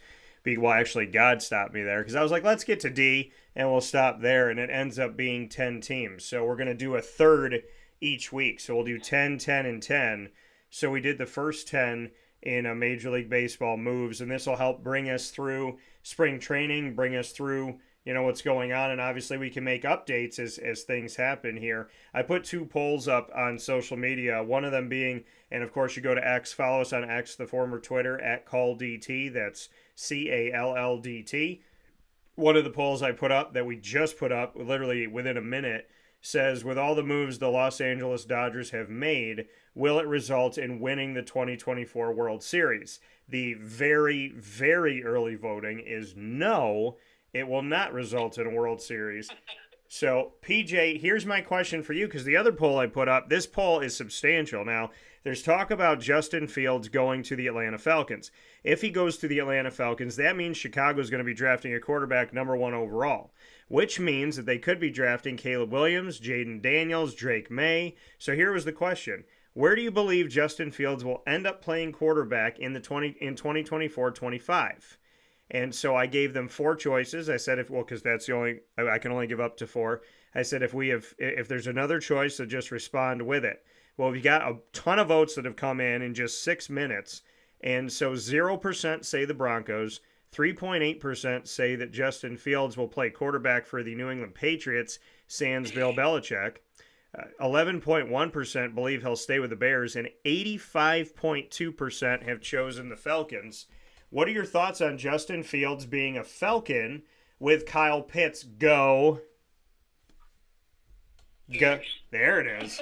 So, and you got to go back and watch some of my, whenever I do a box break with the sports card stuff, like I've done with my big brother Joey at the table, when I do a box break and I get any Gators basketball, football, baseball, I'll be on the live broadcast going through the cards, opening the packs, unveiling it, and I'll say, this guy, I was like, we got a Kadarius Toney, go Gators. And so I'll always throw that out to you. But what are your thoughts? Justin Fields, if he is a Falcon, Chicago's going to draft a quarterback. that leaves open Jaden Daniels. That leaves open Caleb Williams, who I got to see live. That also leaves open Drake May, who I cover in North Carolina. So, what are your thoughts? This guy is, they're throwing this guy under the bus. This poor young man, he's a nice young man. I mean, he's been reading stuff about himself for the last month. I mean, he's going to go here, he's going to go here. He can't throw here, he can't run here, he can't do this. He doesn't like this He can't. They don't like him in this particular offensive coordinator. He's reading a lot of bad stuff about himself. I think what he should do is probably just shut his system off, go on a vacation, and the only person who knows where he is his agent. If his agent calls, he's got something going. Go sit somewhere in the sun or something like that. Go try to hustle some little pretty girls and have fun. He's getting killed. I don't even know if he's going to make it in anywhere. He's a polarizing kind of quarterback. Now, I said this about Lamar Jackson, but my opinion of him has changed very quickly because I can see what he does with a franchise. Yeah. Justin Fields is kind of the same kind of player. He doesn't throw very well. He runs really well. And I know you and I disagree over the running quarterback as opposed to plays that run for the quarterback. I want to see him. I want to see him go where his talents are needed. Now, if that means an offensive coordinator, say for Atlanta, likes this kid and says, I can build my offense around this kid. We'll work on his passing. His passing it'll get a lot better. I don't see that happening though. I think that there's 4 or 5 quarterbacks out there that have a chance to be really in the top 5 selected.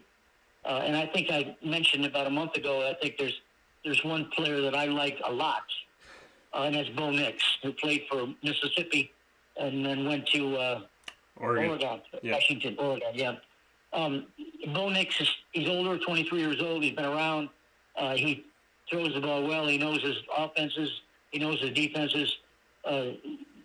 This guy, to me, is the number 1 pick. Let's say he's a top 5 pick. I mean, because Caleb Williams or someone like that is going to be probably picked ahead of him. Jaden Daniels, of course. But all of these guys are lumped together. Penix from Washington. All these guys are together, and they all have good qualities about them, except for Nix. Nix has been around. He's older.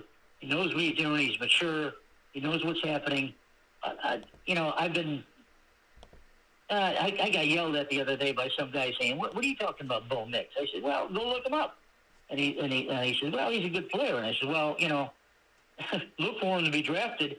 Maybe he won't be drafted number 1, but he should be drafted in the top 10 or 12." Yeah. Some people may disagree with me on that, but I think he's an extraordinary player for whoever picks him. But he's not. He's strictly he's a quarterback thrower. He's a pocket passer, and if you're looking for that from an offensive coordinator, that's what you're going to have. Unfortunately for Mr. Fields, as I said earlier, he's so polarizing with its style of play, is that sometimes he doesn't make the right decision, and he's also a little bit older now too. I guess probably 23, 24 years old. So you'd think that he would learn something over the years by watching other quarterbacks and watching Mahomes or someone like that, or watching even Lamar Jackson. I don't know where he's going to land, but I wish him the best. I just hope that wherever he goes, that the offensive coordinator will use him for what he's made for.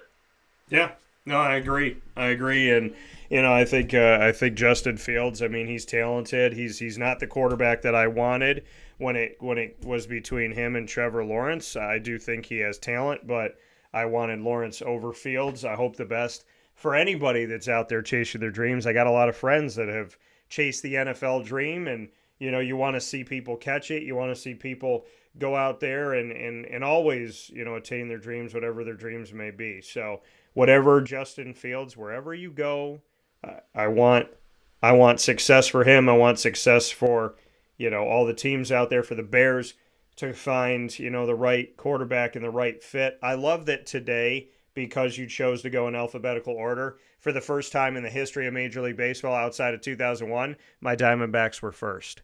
So that's a beautiful thing. I also want to let people know that the LeMoyne College Giving Day, that is 24 hours today, and it will continue to 3 a.m. Eastern Time so that we can hit midnight on the West Coast. We are not even at noon Eastern Time.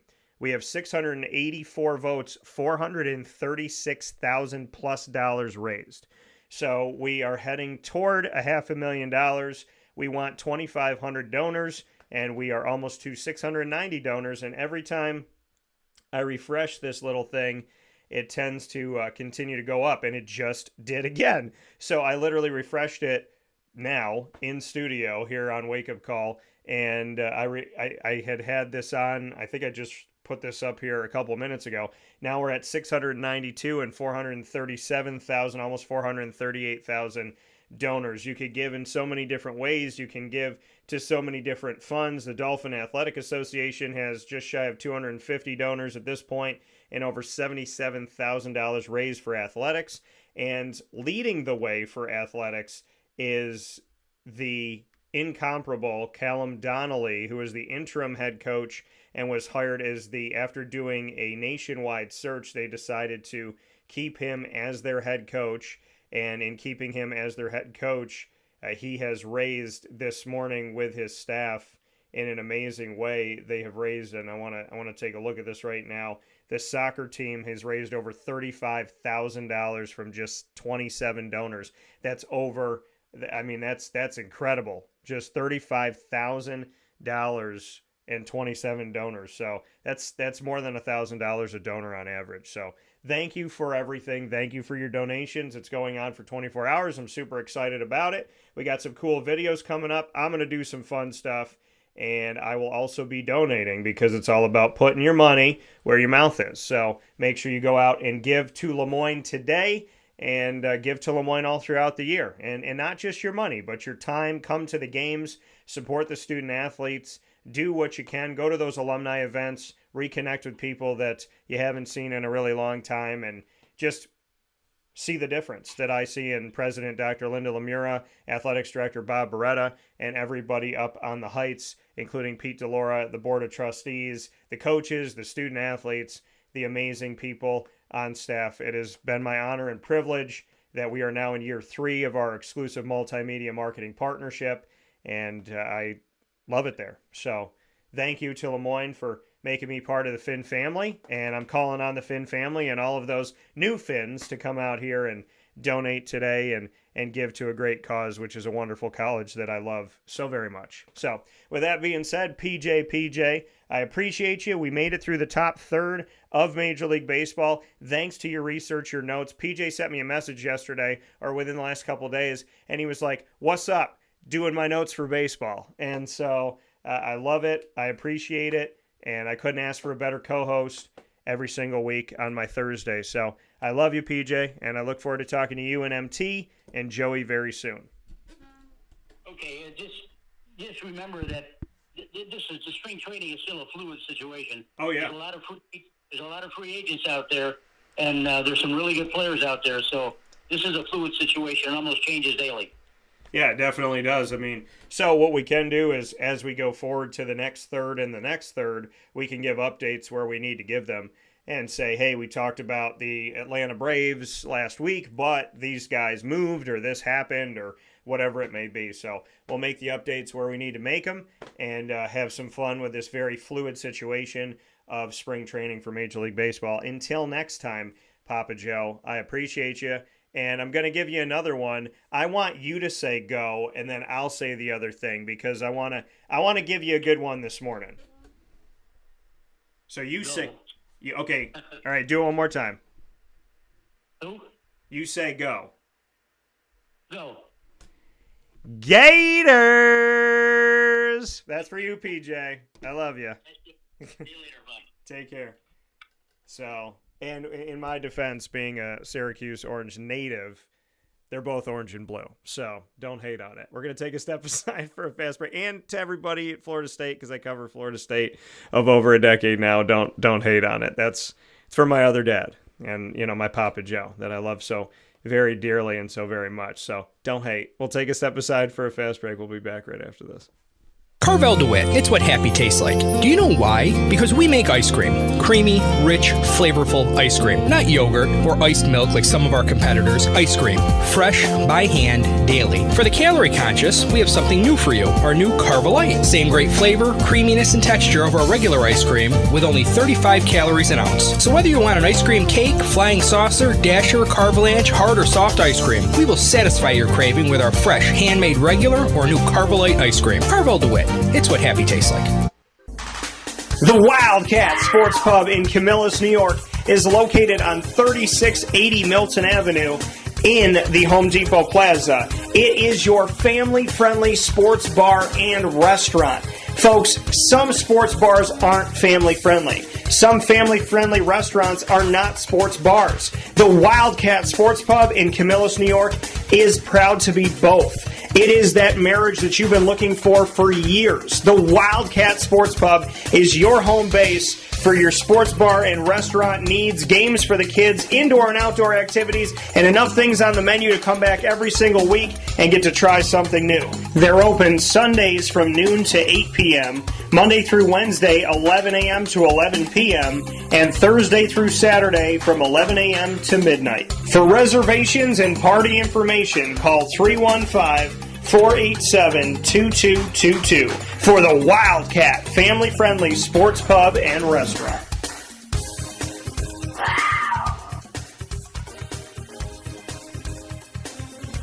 GG Cards and Breaks. Like, comment, subscribe. GG Cards and Breaks, man. What a great place to go to. I'm just saying. When you go to GG Cards and Breaks, it is that sports card shop. They have everything. And the thing about it is it's so homey. You walk in and there's so many different things, but they're right there in front of you. You have your singles, you have your packs, you have your graded cards, you have your boxes. You never know what you're going to get because it's constantly evolving. So somebody could come in, they could buy some cards from someone. Those, go right into the case. There's some things that are also up on eBay. So if they get bought on eBay, they come out of the case. You don't know what's going to be there on any given day. I mean, we do show you and say, hey, they just got this shipment in. Hey, this stuff is going to be here at 10 o'clock in the morning. But by 10:05, by 11 o'clock, by noon, by the next day, it could be gone. I mean, I know in the case of trade night, I bought a 2024 box of Major League Baseball cards. And the entire display was gone the next day. So, you got to get in there, and you have to go to GG Cards and Breaks and just become a part of this awesome hobby. Whether you're going to buy a pack or you're going to buy a box or you're going to buy a bunch of graded cards or singles, whatever it may be, whatever you're looking for at GG Cards and Breaks, they have something for everybody. They have baseball, soccer, football, hockey, basketball, AEW, all sport. They have Marvel cards. They have Pokemon, the new Disney Lorcana. They just got in an awesome shipment of Into the Inklands, and I got to get a booster box when it came out. So I've never been a part of, it's coming out right now, and you're getting it, you're having it, as soon as it comes out.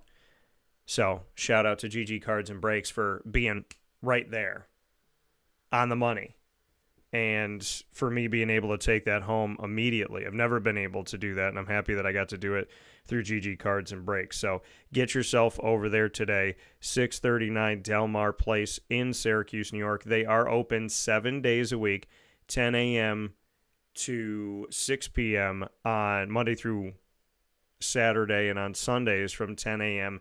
to 5 p.m. So make sure you head over there, 639 Delmar Place in Syracuse, New York, right off of Teal Avenue. GG Cards and Breaks. Experience the difference I talk about all the time by going in. And thank you to all of you that have gone in. I mean, I've been there when some of you have come in that listen and support the show. I've heard about you going in that listen and support the show. So thank you for, not only supporting Wake Up Call, but supporting GG Cards and Breaks and going in there and trusting me and getting something nice for yourself or for your nephew or your godson or your goddaughter, or, going in there with mom and dad, your grandparents, your girlfriend, your boyfriend, whoever it may be. I appreciate it tremendously, and it means a lot to me. It really does. So hop over to GG Cards and Breaks and put a little smile on your face, right? Because there's a lot of great things there, and It's great to connect. I don't know. Sports card world has always just been a really special place for me, and I can look at a card and go right back to that memory. And there's just something really unique about that I think you should experience for yourself at GG Cards and Breaks, 639 Delmar Place in Syracuse, New York. With that being said, I don't want to go. You know what I mean? This is the thing, folks. I hope in your life that you do what you love and you love what you do. And I talked about this last night when we were at the Wildcat Sports Pub. By the way, shout out to everybody that came out to support WGAC. That's West Genesee Athletic Club. They oversee Pop Warner football and cheer. Shout out to the football commissioner, Matt Andrianos. Shout out to the cheer commissioner, Miss Patsy Mosley, and shout out to El Presidente of the WGAC, Greg Collins. We had an awesome night last night, and then you went online and you watched our video, on the YouTube channel, on the Facebook channel. A ton of people on Facebook. Thank you to going to facebook.com/wakeupcalldt and watching us and supporting it. So thanks to the people that showed up. Thanks to the people that watched. Thanks to the people that are going to watch, that are going back there and checking out the video now and within the next few days and few weeks. I always appreciate the fact that whatever we have initially, we grow it. You go and find it a month later, a year later, 10 minutes later, whatever it may be. Your support whenever it comes is appreciated. It's never too late to support. And I appreciate your support of WGAC. I appreciate your support of the Wildcat Sports Pub. I appreciate Greg Collins and Patsy Mosley, as well as Matt Andrianos and everybody that's involved, the groundskeepers and just everyone with WGAC. Thank you to the student athletes, to the kids. I got to meet some of them yesterday. I got to meet some of them in July, and just really awesome kids. And the little kids taking the mic and doing an interview, and I'm looking at this kid and I'm like, are you 8 years old? You should be broadcasting at some point in your life. So thank you to, honestly, all of you for just being incredible and amazing.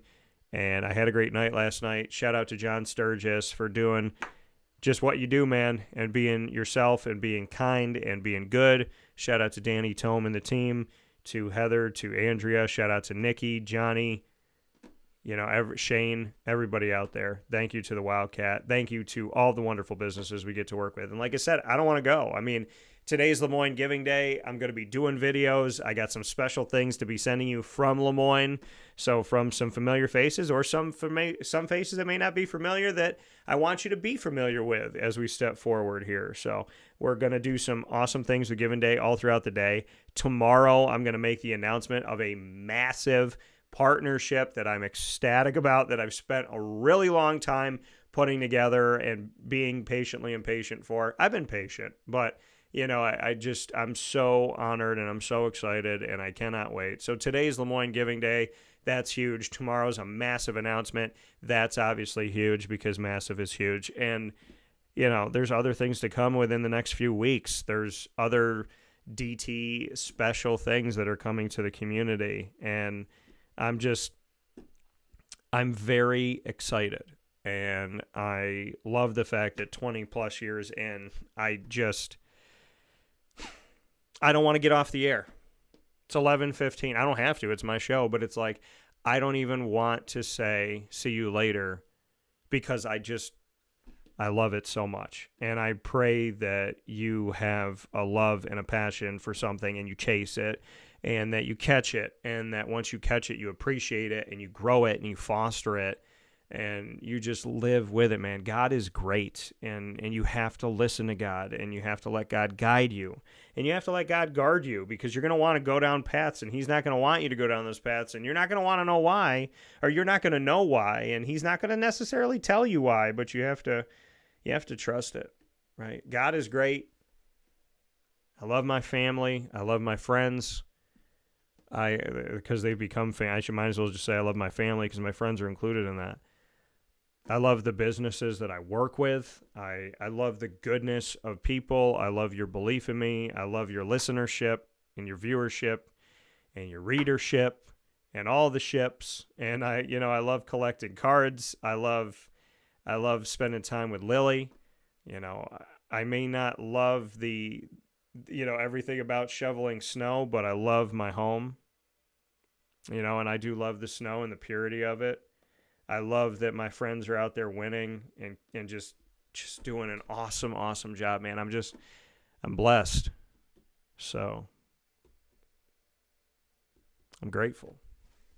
Thank you for watching and listening every Monday through Friday from 9 a.m. to 11 a.m. Eastern Time, youtube.com and facebook.com/wakeupcalldt, and on wakeupcalldt.podbean.com. Once the shows go live, they hop into the archives. The West Genesee special that we did with the WGAC for football and cheer is already up, with Greg Collins, Matt Andrianos, and Patsy Mosley all joining me on stage at the Wildcat Sports Pub. That's already available to you. It was available right after we did the broadcast, so you could find that and so much more on Amazon Music, Audible, iHeartRadio, iTunes, and Apple Podcasts, Player FM, Podbean, Podchaser.com, Podvine, Spotify, TuneIn, YouTube. All you have to do is search Wake Up Call with Dan Tortora, or one word, Wake Up Call DT. Big time shout out to all of our incredible partners in Central and Upstate New York. What's up? Carvel DeWitt, the Wildcat Sports Pub. If you don't know what that is, it's from Mrs. Doubtfire. Go watch it. Robin Williams, rest in peace, and God bless to your loved ones. Ma and Pa's Kettle Corn and Popcorn Factory, the snack capital, baby. Love Ma and Pa's. GG Cards and Breaks, PB&J's Lunchbox, Avicoli's. By the way, somebody went from Boca Raton, Florida, came up to Syracuse because they have connections to the Q's, came up to Syracuse. Alan, I'm talking about you. Shout out to you. And went to Ma and Pa's. He goes, I literally went because of you. I wanted them to know that I only went in there because of you. And he supports the show. He's a listener. He's a total stranger. Listened years ago, been listening, and we met each other in Boca. He made me an awesome connection down there, and then he came to Ma and Pa's. Super, just awesome to see things like that happen. Literally, over 1,000 miles away, comes into Syracuse and is like, I got to go to Ma and Pa's because Dan said so. So thank you for that. I appreciate that. And to everybody that goes to all of our places, Avicoli's, Great Lakes Honda City, Pizza Man, Mother's Cupboard, Chick-fil-A Cicero, and Chick-fil-A Clay, K9 Camp Dog Daycare, K9 Campground Dog Boarding, which I just found out recently that one of my supporters, one of those people that shows me love, they've been taking their dog to the campground and to the daycare, so they've been already connected with that. So big time thanks to that. I know Lorraine and Chad and the team appreciate it, and of course we are the exclusive multimedia marketing partner of your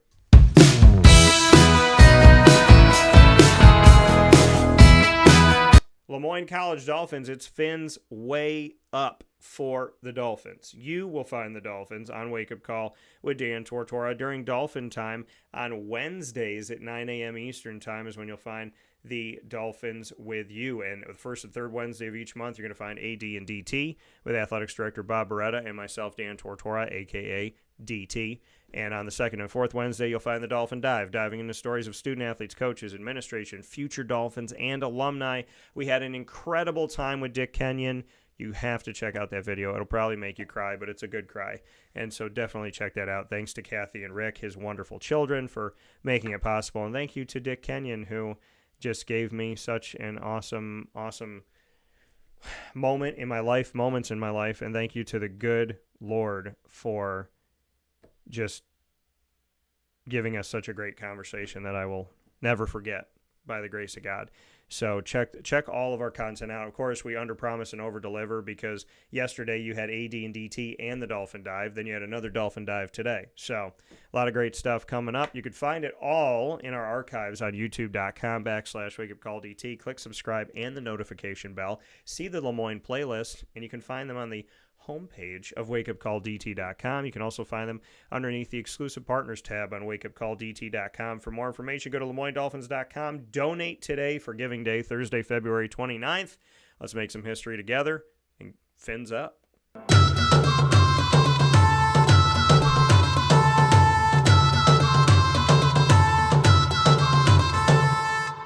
The Bryant and Stratton Bobcats of Syracuse are exclusive multimedia marketing partners with Wake Up Call with Dan Tortora. I cannot say enough about the Bobcats.